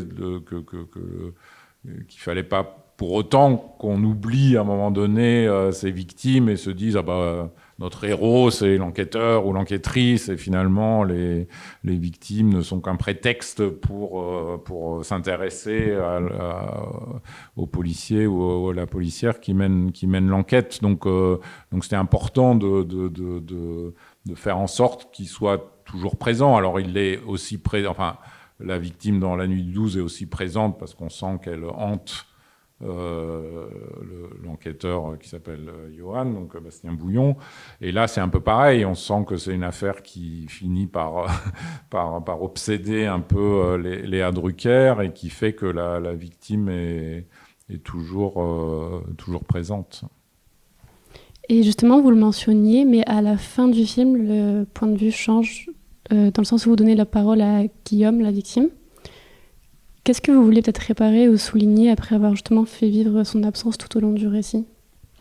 Ça me semblait important qu'il ait la dernière, peut-être pas le mot de la fin, mais en tout cas qu'il puisse s'exprimer face caméra à la fin, justement. Pour montrer aussi les conséquences de la blessure qu'il avait subie, enfin, pas qu'on puisse se dire oui, il a été blessé, mais il doit aller mieux maintenant, enfin, parce qu'il y a des blessures que certains manifestants ont subies qui ont des conséquences irréversibles, et justement, enfin, une des choses, enfin. Une des raisons qui ont poussé beaucoup de manifestants gilets jaunes sur les ronds-points et aussi le fait de venir à Paris, c'est parce qu'ils se sentaient pas considérés et invisibles et qu'ils avaient envie d'être vus. C'est aussi pour ça qu'ils mettaient des gilets jaunes qui sont là pour être vus en cas d'accident, etc. Donc c'est pas un hasard. Et ce qui m'a... Et ceux qui ont été blessés ont en fait vécu une deuxième invisibilisation parce qu'on les a jamais reconnus comme victimes. Enfin, le pouvoir politique a été incapable de dire à un moment donné, écoutez, oui, on a été débordé par la situation, on a dit aux policiers d'appliquer une répression très forte avec des armes qu'on leur avait fournies. Il y a eu des blessés suite à cela. Et donc on reconnaît qu'il vous est arrivé quelque chose qui n'aurait pas dû vous arriver. Mais personne n'a jamais fait ça. Et donc ils se sentent même leur statut de victime leur est refusé, et c'est une double violence, et j'avais envie de parler de ça aussi, et j'espère que le film va contribuer un tout petit peu à remettre un peu la lumière sur les gens qui ont subi des blessures graves. Voilà, donc ça me semblait... alors c'est vrai que dans le scénario, cette scène-là n'était pas à la toute fin, mais très vite au montage, il nous a paru important qu'elle soit à la toute fin, enfin qu'on clôt le film là-dessus. Dans votre film, il y a un chat blanc. Et comme il y avait un chat noir dans le précédent, quelle est la signification de leur présence dans votre récit ? Alors, dans La Nuit du 12, le chat noir, c'était parce qu'il y a l'expression qui est le chat noir, quand tout à coup, il y a une affaire qui tombe la veille d'un week-end et que les policiers doivent travailler le week-end, et donc ils se disent, forcément, il y en a un qui porte la poisse, donc il y a l'expression, c'est qui le chat noir. Et voilà, et de façon ludique, on avait un peu décliné cela en mettant plusieurs chats à plusieurs endroits du film. Enfin, d'ailleurs, il y a des étudiants en cinéma de Montpellier qui ont fait un petit film de 10 minutes qui s'appelle Le chat du 12, où ils analysent et interprètent les présences des chats, et où ils interprètent des choses auxquelles j'ai pas du tout pensé, mais qui fonctionnent, qui sont très cohérentes et que j'aime beaucoup leur travail. Bref, et donc dans Dossier 137, il y a le chat blanc, en effet. C'était un peu pour mettre aussi un peu de douceur dans ce monde de brut, d'une certaine façon, qu'il y ait des choses un peu joli également par contraste, mais après il y a aussi les vidéos de chatons, il y a la discussion entre les parents du personnage de Léa Drucker, dont le père reproche à la mère de passer son temps à regarder des vidéos de chatons en disant ça abrutit les gens, et elle dit mais non, ça fait penser à autre chose, ça amène de la douceur, et effectivement les deux ont un peu raison, et je trouvais ça intéressant, et on sent même à la fin que Stéphanie, l'enquêtrice, dans un moment où elle se sent un peu désabusée, pour être tentée à plonger dans l'échappatoire des vidéos de chatons. Voilà, donc c'était un peu l'idée derrière tout ça. Et justement, un peu dans la même veine que les vidéos de chatons, il y avait pas mal quelques touches d'humour dans le film. Est-ce que c'est un geste de cinéaste un peu pour humaniser vos personnages, ou est-ce que c'est une manière plutôt d'empêcher le spectateur de se figer dans une émotion et de... Il y a un peu des deux, parce que c'est vrai que ça contribue à humaniser un personnage. Quand on voit le collègue de Léa Drucker, à un moment donné, ils sont dans une chambre d'hôtel très très luxueuse, et lui il n'en revient pas que ça coûte 2 000 € la nuit alors que ça doit correspondre à son salaire, et du coup il teste le matelas, et ça c'est à la fois drôle et en même temps ça raconte quelque chose sur le personnage, donc ça peut effectivement servir à ça. Et puis c'est aussi parce que c'est la vie, même dans des moments difficiles ou compliqués, où il y a tout à coup, on va avoir un fou rire pour quelque chose, ou ça fait partie de la vie, et j'aime pas... ça me plaît aussi de donner ces petites échappatoires aux spectateurs, de pas être dans un truc, on dit on va lui montrer un truc très dur, et après un truc encore plus dur, j'aime pas cette idée d'assommer le spectateur. Donc je pense que et puis ces moments de légèreté, après quand on retombe dans des choses plus dures, fonctionnent aussi par contraste. Vous collaborez toujours avec le compositeur Olivier Macquery, et dans l'ouverture du film, où la musique enveloppe et met en relief les bruits entremêlés des manifestations, on aura plus de puissance et de tension. Comment avez-vous apporté ce travail précis sur le rythme et la composition ? Ça, c'est les secrets d'Olivier Marguerite. Toujours, ça fait la deuxième fois que je travaille avec lui, mais c'est vrai que j'espère continuer à travailler avec lui, parce que j'aime beaucoup J'aime beaucoup son univers musical. Alors dans les deux films, c'est deux approches un peu différentes parce que dans La Nuit du 12, il y a il a vraiment un don et un goût pour les mélodies. Et donc dans La Nuit du 12, enfin ça travaille plus là-dessus, enfin sur quelque chose d'assez mélodique, alors que dans Dossier 137, on sentait qu'il fallait quelque chose de différent, enfin qui était plus, comme vous disiez, sur une sorte de rythme, d'intranquillité, de nervosité, enfin qui correspond aussi et au personnage et à la situation où tout le monde est tendu et c'est... Alors, comment on y arrive Olivier, ce qui est super avec Olivier, c'est qu'il propose beaucoup de choses. Enfin, pour le film, hein, donc il compose des choses, enfin, vous faites des maquettes, et du coup, déjà, pendant le montage... Enfin, c'est pas comme si... parfois, il y a des compositeurs qui attendent la fin du montage, on leur montre le film, et après, on leur dit, vas-y, essaye de mettre de la musique dessus. Moi, je crois beaucoup... au fait qu'il faut travailler le plus en amont possible. Et Olivier, il propose, enfin, je lui demande de proposer des choses déjà sur lecture du scénario.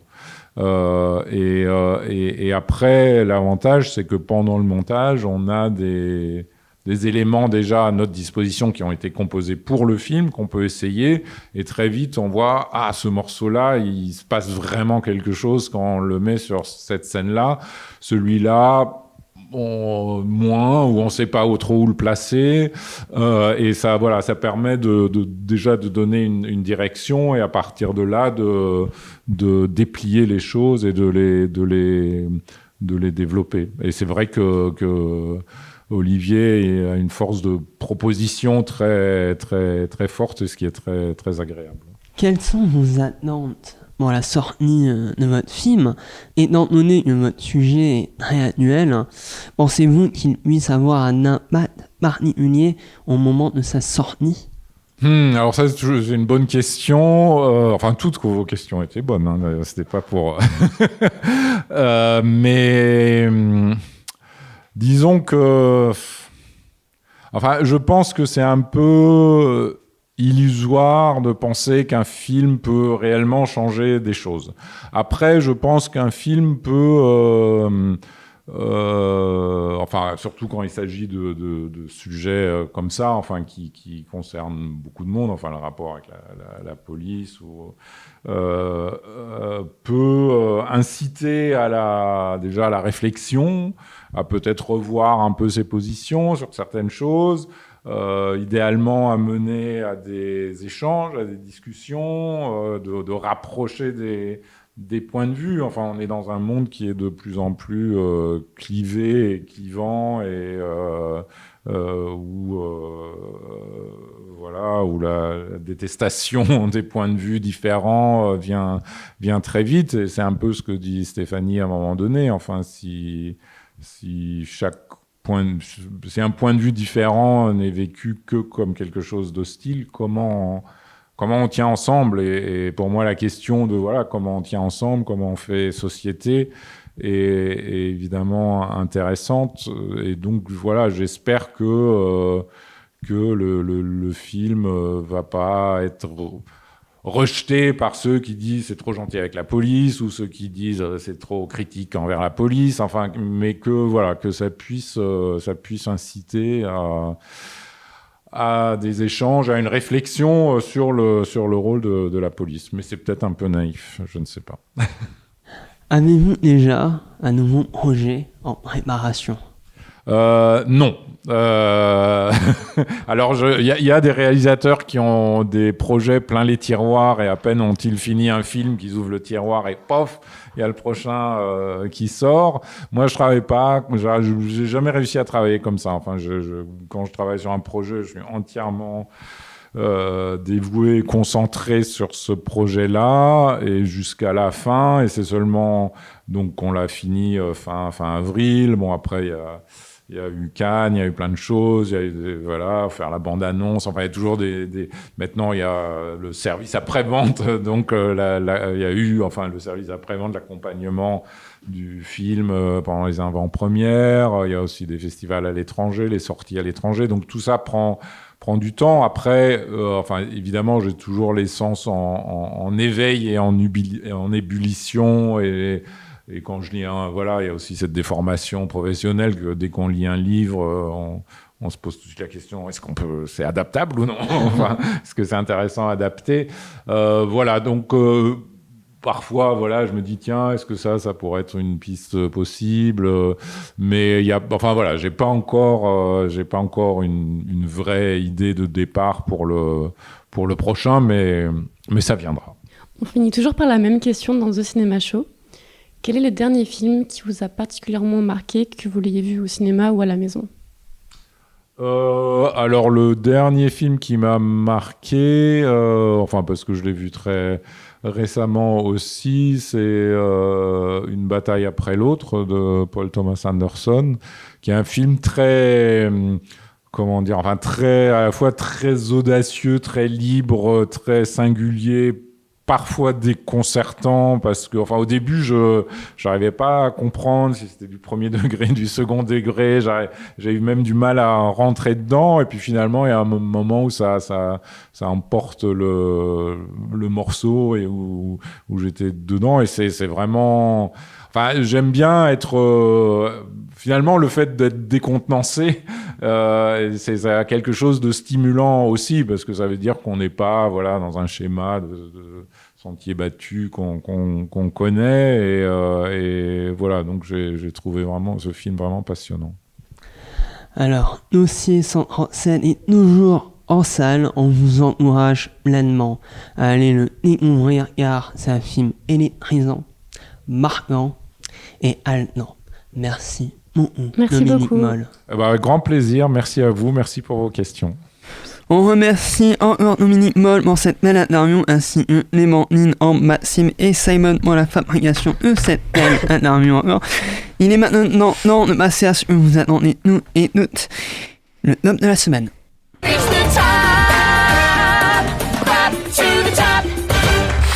On commence par le top 1 de chaque chroniqueur. Jonathan. Train Dreams, qui n'était pas au programme ce soir. Lara. Moi, le top 1, c'est clairement Dossier 137. Naomi. Dossier 137. Lucas. Train Dreams, comme Jonathan. Également, Dreams, pardon. Alors, le classement du top, c'est en troisième position, c'est Eleanor de Trent. Deuxième position, c'est Running Man. Et la première, c'est Dossier 137. Alors écoute-moi bien, moi j'ai vu les tops. Et Train Dream c'est 4ème et Weekend est en dessous. Donc on a au moins fait ça. Mais je pensais qu'on avait à 3 l'avoir mis premier, on avait fait un hack légendaire. Mais au moins il n'y a pas Weekend, on est heureux. Vous avez vu notre film cette semaine, je pense. Ouais, du coup Train Dreams, vraiment qui est sorti de nulle part, production Netflix, un film onirique, poétique, vraiment magnifique. Voilà, sur un destin, la petite histoire dans la grande aussi, et ça m'a vraiment subjugué de beauté. Complètement d'accord, c'était magnifique. Ça avait l'air d'avoir des petites vibes de western, c'est le cas ou pas? Ça se passe au début du XXe siècle, donc il y a... C'est la naissance de l'Amérique aussi, quoi. Ok. Après moi j'ai vu Sangre del Toro, du coup le documentaire sur Guillermo del Toro qui est dispo sur Netflix. Il y a c'est super tendu et c'est un super documentaire très original. J'ai aussi vu L'Arbre de la Connaissance, qui est un film, je crois qu'un film portugais. Et c'est très théâtral, mais c'est super intéressant à voir parce que c'est un style de film qu'on voit rarement. J'ai vu Jean Valjean, il y a Albert Dupontel, donc allez voir. Et il y a quand même des séquences qui sont plutôt il est stylées. Bien, alors ouais, c'est pas mal, franchement c'est pas mal. J'y allais pas vaillamment, mais c'était pas mal. Okay. Mais ça a l'air pas mal. Et enfin, j'ai vu chez Bio que c'était sympa, mais intéressez-vous plutôt à l'histoire derrière le film. D'épreuve d'amour, on le voit. Qui est vraiment super. Voilà. On passe à la dernière host partie de l'émission avec le quiz présenté par Lucas. Quiz. The game is on.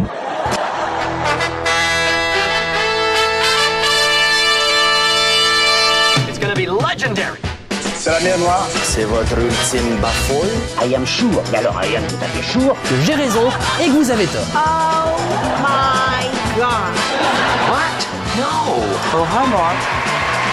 Anyway, lead on. Allons-y.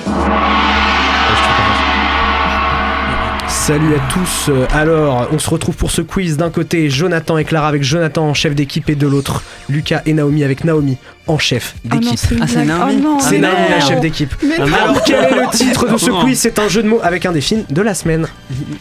Running quiz, on avait dit, non? Ouais. Allez, vous allez y arriver. Oui, bah ouais, également. Ah bah attends, on va changer. Quized Quized. Et Running Quiz. Quized 2 du coup. Quiz. C'était Eleanor the Quiz. Ah. Question musique de film. Dans quelle œuvre on cette musique? C'est un rapport avec un film de la semaine. La soupe au chou? Non. La Grande Vadrouille. C'est un film. Ah, c'est un film français. Oui. C'est un film qui a un Incroyable mais vrai. Incroyable mais vrai de Quentin Dupieux. Ça fait un point pour métrage. Jonathan et Clara. Oui. Bravo. On passe à En or ou en bois, retrouver les vraies infos parmi ces propositions. En or ou en bois, le film Marsupilami de Philippe Lachaud sera diffusé en IMAX. Est-ce que c'est en or ou c'est en bois? Ils ont pu faire avec les pluches. Non, il y a. Ouais, Super film. On va dire oui. Attends, il sera diffusé en IMAX ou il a été fait avec des caméras Il sera diffusé en Oui, IMAX. bah oui. Ouais. S'il y a les pluches. Est-ce que Philippe Lachaud et Christopher Moi, j'ai Nolan envie de dire en or. Allez, on va dire en or. En or. En or. Normalement, en or. C'est en or, le film sera diffusé Allez. en IMAX. En or Allez. ou en bois, le Parmesan a signé avec le Hollywood Talent Agency. Quoi? Le Parmesan a signé avec fromage. le Hollywood Talent Agency. Le fromage? Ouais, le fromage. Le parmesan. Le Parmesan. Écoute, En j'ai or envie ou de en dire bois? en Ouais, bois. en or. En or. C'est en or, le Parmigiano Reggiano a signé avec le Hollywood Talent Agency. Je n'ai aucune info supplémentaire. Et enfin, derrière en or ou en bois, après avoir donné la voix dans le film Croquette, le chat fabuleux, Arthur va interpréter le rôle principal de Biscuit, le chien fantastique. Quel enfer, c'est une news. En or ou en bois? Je sais même pas. Après Croquette, le chat fabuleux, il va faire Biscuit, le chien fantastique. En or. Je sais même pas de quoi on parle. Mais non, il fait le sein. Non, je sais pas. En bois? En bois. Allez, en bois. Eh ben, c'est en or. Putain. Eh oui, ils ont de Non, mais l'inspi. Ouais, allez. On passe à qui a dit, je vais vous dire. Je sais que t'étais un petit filou. Hein. Ah, je suis un petit filou. Je vais vous dire quelque chose que quelqu'un a dit, vous devez trouver qui c'est, voilà. Je joue Zebro Zebraski, il joue Zebro Zebraxton. Donc je ne sais pas vraiment si on est de la même famille Jeff ou Goldblum. si on est juste des zèbres. Non, mais on est tous les deux flics et ça fait bizarre. C'est dans C'est dans Zootopie, Zootopie. c'est les deux zèbres. Ça fait bizarre de jouer un flic, ça fait bizarre de jouer un zèbre, mais c'était surtout super fun C'est de trop donner jeune. une voix à ces personnages. Non, j'ai hâte de découvrir le film sur grand écran. Alors, Je sais plus qui joue. C'est deux mecs. C'est deux mecs. C'est un qui peu ont une seule réplique dans le film. Ils ont pas une seule Key and réplique. Peele. Oui, mais Non. Non, c'est pas deux mecs là, on cherche un des deux mecs. Après, si vous dites l'autre, je pense que je le prends. Mais c'est un rapport surtout avec moi. J'ai un peu matraqué. Dwayne Johnson, C'est du John catch. Cena. Ce n'est pas Dwayne Johnson, c'est pas John Cena. Non, c'est un Idris autre. Elba. Et non, bon, je vais vous le dire, c'était CM Punk à propos de son rôle dans Zootopie 2 Allez. aux côtés de Roman Reigns. Sans Bien regret. sûr que j'allais foutre des catcheurs quelque part. On part sur le quiz spécial et cette semaine, ça va être les chanteurs et chanteuses au cinéma. Ça, c'est bien. Ok. Qui c'est celle-là, je vous dis, ou qui c'est celui-là plutôt, je vous dis le nom d'un personnage dans un film, vous devez retrouver Jareth, le roi des gobelins. Et le Hobbit? Non. Wow. Je peux vous donner un indice. Ouais. C'est un personnage interprété par David Bowie. Oh. Ah, Velvet Goldmine? Non. Non. C'est un film de Jim Henson. Ah putain, comment il s'appelle? Les Eh meumettes. non. Non, c'est un truc avec labyrinthe ou je sais plus quoi. Le labyrinthe. C'est Labyrinthe Ah, de yes. Jim Henson. Ouais. C'est le personnage de Non, David non, Yes. non, Bowie. non. Une réplique, un film. Dans quel film entend-on cette réplique? Chicago? Non. Mes amis, si vous le Joker voulez bien, 2? Non. résumons la situation. C'est un film français. Alexis, mon Non. client Non, ici mais même, tu as le bon acteur. Oui. L'avoir séduit et mis Ah, rien. enceinte, c'est 20, 30, ou Il a un même film- 40. il a un film pauvre. C'est un film. Alors je À peux la vous deux. dire. Mais vous à la avez 2. vu ça gueule. C'est à la 2 dans lequel on peut retrouver Elle est Big tellement Flo et Oli et moche que le Tal. possible. Oui. On passe à Merci le Québec. Cette réponse. Je vais vous dire le titre québécois d'un film, vous devez le retrouver. Alors, toujours continuer de ne jamais arrêter. Arrête-moi si pas. Non. Arrête-moi, non. C'est un film dans lequel on retrouve notamment Snoop Dogg, DJ Khaled, 50 Cent, Mariah Carey, Rihanna What ou encore Réussir à Katy mourir Perry. Non, Tu peux redire le titre? toujours s'il te plaît continuer de ne jamais s'arrêter. Alors attends, je pense que vous ne l'aurez pas, c'est une tradition littérale du sous-titre de Popstar Never Stop, Never Stopping. What? Ok. On passe au jeu des synonymes. Je vous dis le synonyme d'un titre de film, voilà. Roche terreuse avide d'eau, imperméable et plastique. Oula, attends, tu peux C'est répéter ça? Roche terreuse avide d'eau, imperméable et plastique, c'est un film dans lequel on retrouve Dua Lipa. Ah ouais, oui. Roche oui. terreuse avide d'eau, imperméable et plastique, les gars. Barbie? Quand même. Non. Oh merde. Non, attends. Et non. Ah, j'attends, mais pas longtemps. Ah, Jonathan. Incroyable au fort et non. extrêmement près, je sais pas C'était quoi. Argyle. Eh oui, l'argile, enfin. Oh là là. On passe à la merci sens critique, je vous dis, une T'es critique dur, hein. sans critique. Vous devez retrouver le film. Archi cringe ce film. Oui, je sais, c'est cringe de dire cringe, mais là j'ai pas d'autre mot. Entre le scénario qui enchaîne cliché sur cliché, le mec se sépare de sa meuf qui est enceinte, mais on n'en entendra plus parler après, puis il se trouve une autre meuf, mais elle le trompe, mais après elle revient, et là encore une fois pas d'explication, ça tient même pas debout. L'acteur principal qui sait pas jouer et qui a la même expression du visage tout du long, les ficelles qu'on voit venir Elvis à 20 bornes, non. Puis franchement, mais d'où ça sort ces gangsta à la mort moelle-neu? Je doute que ça se passe comme ça dans la vraie vie. Sinon, c'est vraiment bisounours le ghetto. Hein. Moonlight. Les mecs, ils passent leur vie à se fighter à coups de battle de rap. D'ailleurs, à ce propos, les potos du personnage Save the principal, Last Dance. non, ils sont méga niais. Et comme si ça NWA, suffisait pas, ils sont Straight tous Outta en mode fanboy. Mais 8 Mile, ouais. 8 Mile. Mais je l'ai dit avant. Elle a dit, tu l'as dit. Ah, j'ai pas entendu, je suis désolé Naomi. Non, je te le donne, tu l'as dit. Merci. On est à 4-3 pour Naomi et Lucas. Sacré film. Donc laquelle de ces stars de la musique n'a pas joué dans Zoolander 2? On commence avec vous. Laquelle de ces stars n'a jamais joué dans Zoolander 2? Regardez-moi, ce n'est pas là-bas. Je vais vous dire une star, vous devez me dire si elle a joué dans Zoolander 2 ou pas. Est-ce que Susan Boyle a joué dans Zoolander 2? Ah oui. Oui, Susan Boyle a joué dans Zoolander 2. Non. Ah, est-ce que Susan Boyle a joué dans Zoolander 2? Enfin. Regarde pas, j'en sais rien, je l'ai pas vu. Vas-y, oui. Susan Boyle a joué dans Zoolander 2, tout à fait, Ouais, elle est là. Est-ce que Lady Gaga a joué dans Zoolander 2? Non. Non? Non. Non, Lady Gaga n'a pas joué dans Zoolander 2, tout à fait. Mais est-ce que Ariana Grande a joué dans Zoolander 2? C'est sorti quand déjà, Zoolander 2? 2016. Ah merde. Est-ce qu'Ariana Grande? Non, Ariana Grande. Si, elle joue une dame en tenue BDSM. Et est-ce que Mika a joué dans Zoolander 2, le chanteur français Mika? Si, il a joué dans Zoolander 2, Mika est dans Zoolander 2, voilà. Jonathan, Clara, est-ce que Dua Lipa est dans Zoolander 2? Non. Non, elle est pas dans Zoolander 2, Dua Lipa. Est-ce que Justin Bieber est dans Zoolander 2? Oh oui, je crois que oui. Ouais, Justin Bieber est la première star qui se fait assassiner dans Zoolander 2 et qui fait un super selfie. Est-ce que Miley Cyrus est dans Zoolander 2? Oui. Ouais. Oui, tout à fait, elle est complètement dans Zoolander 2. Et est-ce que David Bowie est dans Zoolander 2? Ah, je crois pas. Non. David Bowie était dans Zoolander 1, mais il est pas dans Zoolander 2. Ouais, c'est ça. Super. Effectivement. Ouais. Donc on est à... J'ai pas compté, je suis désolé. On est 7-7, ouais, mais c'est magnifique. La remontada. On passe à la pas tournée. On y Lequel de croit. ces chanteurs n'a jamais doublé dans un film Pixar?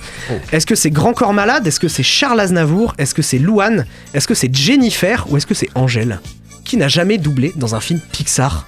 J'ai envie de dire Angèle. Alors, Ou Grand Corps j'ai envie de Malade, dire Charles Aznavour, Jennifer, Louane, moi. Jennifer ou T'as Angèle? Jennifer, toi, sur un film? Je la vois pas du tout faire du doublage Jennifer. Naomi, Lucas? Nous, on dit Grand Corps Malade. Grand Corps Malade? Moi, j'allais dire Jennifer. Ouais, mais- Bah vas-y, je fléchis. Jennifer. Ok, bah écoutez, Louane a joué dans Les Indestructibles 2, Ouais. Angèle a joué dans Toy Story 4, Charles Aznavour a joué dans Là-haut, ouais. et Grand Corps Malade a joué dans Toy Story 3. Oh, wow. C'est donc Jennifer qui n'a jamais été dans un Pixar. J'étais sûre qu'elle avait eu un rôle dans Zootopie. On passe au Ah, casting, c'est je vous dis, les membres d'un Zootopie. casting, vous devez retrouver le film. Est-ce que vous êtes prêts? Poppy Delevingne, Sophie Cookson, Emily Watson. Nine. Non. Elton John, Jeff Bridges, Rocketman. Channing Tatum. Non. Kingsman. Kingsman 2, tout à fait. oui, Kingsman, la le classe. cercle d'or de Matthew Vaughn. Musique de film, dans quel film peut-on entendre cette musique? Ah, c'est. Ah putain. Mandibule. Mandibule de Quentin Dupieux. J'aurais pu Décidément. placer 2 films de Quentin Dupieux. Mandibule dans lequel on retrouve Roméo Elvis. On passe au Avec- duel time. Et vous êtes à égalité. Non, Clara et Jonathan Non, mais- ont l'avantage. Donc c'est Jonathan, tu vas choisir entre La It's pression. Time to Light the Lights ou Guerre d'ego. Guerre d'ego. Guerre C'est d'ego. drôle, ouais. Jonathan, lequel de ces films avec des chanteurs-chanteuses qui parlent de leur vie a fait le plus d'entrées en France? Ok. Est-ce que c'est Better Man? Est-ce que c'est Comment c'est loin? Est-ce que c'est Piece by Piece? Ou est-ce que c'est Purple Rain? Lequel a fait le plus d'entrées en France? Ah. J'ai envie de dire comment c'est loin, mais je sens que Purple Rain Comment va c'est me la loin mettre à l'envers. Mais comment c'est loin. Ah, Clara, tu ne dois pas répondre. C'est seulement le chef d'équipe, attention. Allez, comment c'est loin. Comment c'est loin, très bien. Et en face, donc Naomi, laquelle de ces stars de la musique n'est pas apparue dans Opération Muppets? Eh oui, it's time to light the lights. Est-ce que c'est Céline Dion? Est-ce que c'est Lady Gaga? Est-ce que c'est Billie Eilish? Ou est-ce que c'est P. Diddy? Lequel n'est pas apparu dans Opération Muppets? Tu peux me dire quand est-ce que c'est sorti Opération Muppets? 2014. Merde, donc P. Diddy, il aurait fait. Vas-y, j'ai envie de dire Billie Eilish, mais je pense pas que ce soit ça, mais c'est pas grave. Eh bien, Jonathan, tu as dit que Purple Rain était... non, tu as dit Comment c'est loin? Oui. Eh bien, Comment c'est loin a fait 1400... je sais plus parler. Je pensais que 244 000 entrées. Ouais, Piece by Piece en a fait 12 000. Purple Rain en a fait 163 000. Oh, wow. Et Better Man en a fait 275 000. C'est donc Better Man qui a fait le plus d'entrées. Naomi, Céline Dion est dans les Muppets. Ça m'étonne pas. Lady Gaga est dans les Muppets. Et P. Diddy est dans les Muppets. Donc Billie Eilish n'est pas dans les Muppets parce que en 2014, bien joué. Quel âge elle avait? Elle était jeune. Elle était très jeune. Elle était très jeune. Et bien donc c'est vous qui gagnez. Bravo, c'est magnifique. C'est la première fois que je gagne. Jonathan, tu perds pour une des premières fois de ta vie. Merci Lucas pour ce quiz. On passe tout de suite à nos rencontres de la semaine. Alors si je peux me permettre de te donner un conseil, c'est oublie que t'as aucune chance, vas-y fonce. On sait jamais, sur un malentendu ça peut marcher. Toutes les semaines, les chroniqueurs et moi-même, nous faisons part d'un coup de cœur plus ou moins lié au cinéma. Naomi. Alors moi, ma recommandation, c'est le court-métrage d'animation réalisé par Raphaël Jouzeau. C'est Les Belles Cicatrices. Excusez-moi. Gaspard aime toujours Leïla. Un mois après qu'elle l'ait quitté, il se retrouve dans un bar bondé. Alors que le rendez-vous tourne mal et qu'il sent les larmes monter, Gaspard se réfugie sous la nappe, loin des regards et plus près des souvenirs. C'est un très beau court-métrage qui aborde les thèmes du deuil, d'une relation, du souvenir et de la mémoire. C'est disponible sur la chaîne YouTube Court toujours d'Arte. Merci. Jonathan. Los Años Nuevos, une série qui est sur Arte, notamment de Rodrigo Sorogoyen, pardon. C'est une des meilleures séries de 2025, sans aucun doute. De rendre l'ordinaire avec une telle justesse, ça donne quelque chose d'extraordinaire et je vous le conseille, c'est vraiment une série magnifique. Lara. Alors moi, c'est un film sur lequel j'ai travaillé, que j'ai revu récemment pour le montrer à une amie. Ça s'appelle Comme une louve, c'est réalisé par Caroline Glorion. Ça a été tourné à Sète, dans la région. Et c'est l'histoire de Lily, une jeune maman, très jeune maman, qui a 3 enfants.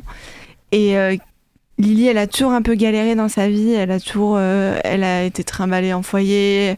Elle a une vie vraiment pas facile. Et un jour, un de ses enfants a été retrouvée à l'école avec un cocard et elle est accusée de maltraitance envers ses enfants et il lui retire la garde et il place ses enfants en foyer puis en famille d'accueil. Donc en fait c'est le combat d'une femme qui veut essayer de retrouver ses enfants et c'est un film incroyable. C'est pas parce que j'ai bossé dessus que je trouve incroyable, c'est vraiment le scénario est extrêmement pur et touchant. Et Mathilde Lamus, Sarah Succo au casting, Sandrine Bonner, vraiment elles sont superbes. Et ouais, je vous le recommande, vraiment. Moi je vais rester dans cette sensibilité et vous recommander Catch à Bédarieux 3. Ça aura lieu à la Tuilerie à Bédarieux ce samedi 29 novembre à 17h. La dernière fois j'ai bugué sur le nom de Fenrir Strom. Je sais que tu regardes, je suis désolé, je m'excuse. Au programme on aura Hadès, on aura Eric Inoue et on aura des matchs féminins et ça fait fort plaisir. C'est 10 € l'entrée, 5 pour les moins de 12 ans. Venez, il faut soutenir le catch local et vous me verrez. Et en plus 100% des bénéfices seront reversés au Téléthon. Ça fait plaisir. Et moi je recommande la musique et la chanson Effet Papillon de Kiney, un ami de mon frère, il vient de La Réunion, qui a fait une chanson incroyable, vraiment efficace, plein de cœur, plein de rythme. Non, vraiment c'est une grande chanson et je le salue d'ailleurs et je vous conseille de l'écouter. Merci du conseil. Il est déjà l'heure de se quitter. Merci à Lucas, Naomi, Lara et Jonathan d'avoir été mon équipe. Merci sincèrement. Merci sincèrement également à Yanis. dans le sang. Simon pour la technique de la vidéo. Je tiens également à remercier encore Dominique Moll pour avoir accepté l'interview, ainsi que mes partenaires Clémentine pour l'interview, Ambre, Maxime pour la technique et Simon pour le montage. Merci Maxime pour m'avoir un peu aidé dans la préparation de l'émission. Merci aussi à mes orthophonistes, à ma famille Ouémi, à ma copine et à mes profs de cinéma à La Réunion. Si l'émission vous a plu et que vous voulez continuer à nous suivre, n'hésitez pas à nous retrouver sur Facebook, Instagram, YouTube, sur toutes les plateformes de podcast pour retrouver les replays des émissions. La semaine prochaine, notre cher Hugo sera à l'animation avec 3 films: Vie privée de Rebecca Slotowski, Plutonia de Georgios Lanthimos et Zootopie de Jared Bush et Pyro Wars. J'aimerais terminer l'émission en vous laissant avec une pause musicale, la musique que j'ai recommandée pendant les recos, Effet Papillon de Inaï, un projet artistique qui vient de La Réunion. Cette date représente un mot ici. On est là, donc donnez-lui de la force, il le mérite amplement et je le pense sincèrement. Bonne semaine à vous, le Cinéma Show c'est tous les mardis sur Radio Campus Montpellier et ça encore un peu maintenant. Bon,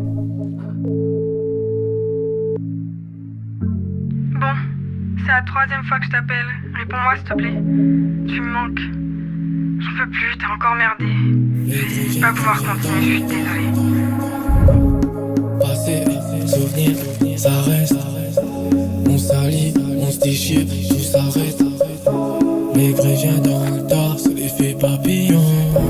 Je le sens dans ton regard. Yeah. Et toi une autre c'est la même. Tu sauras comment je suis. Jamais tout ce qui m'affecte. T'aimerais savoir ma vie. Pourquoi j'ai ton haine. Des plaies qui cicatrisent. Y'a des plaies qui s'infectent. Ça t'inquiète. Quand j'ai mal anthracite, pétasse se cache, faut pas se faire seul, la salive sur la cage thoracique. J'ai le tel tool, elle m'a dit, ND, je voulais pas de peur, mais j'agissais comme si c'est le danger qui m'anime, j'ai comme un penchant pour ce qui m'abîme. J'vole la terre dans l'océan, pense à nos rêves, à tes lèvres, sous les néons. C'est tête entre nous, tout ce qui reste là sont trop béants. Là j'compte pas mes démons, passé, souvenirs, ça reste. On s'allie, on se déchire, tout s'arrête. Les grès viennent dans le tard, c'est l'effet papillon. Suffit juste d'un regard, geste et tout s'effondre. Passé, souvenir, ça reste. On s'allie, on se déchire, tout s'arrête. Les grès viennent dans le tard, c'est l'effet papillon. Suffit juste d'un regard.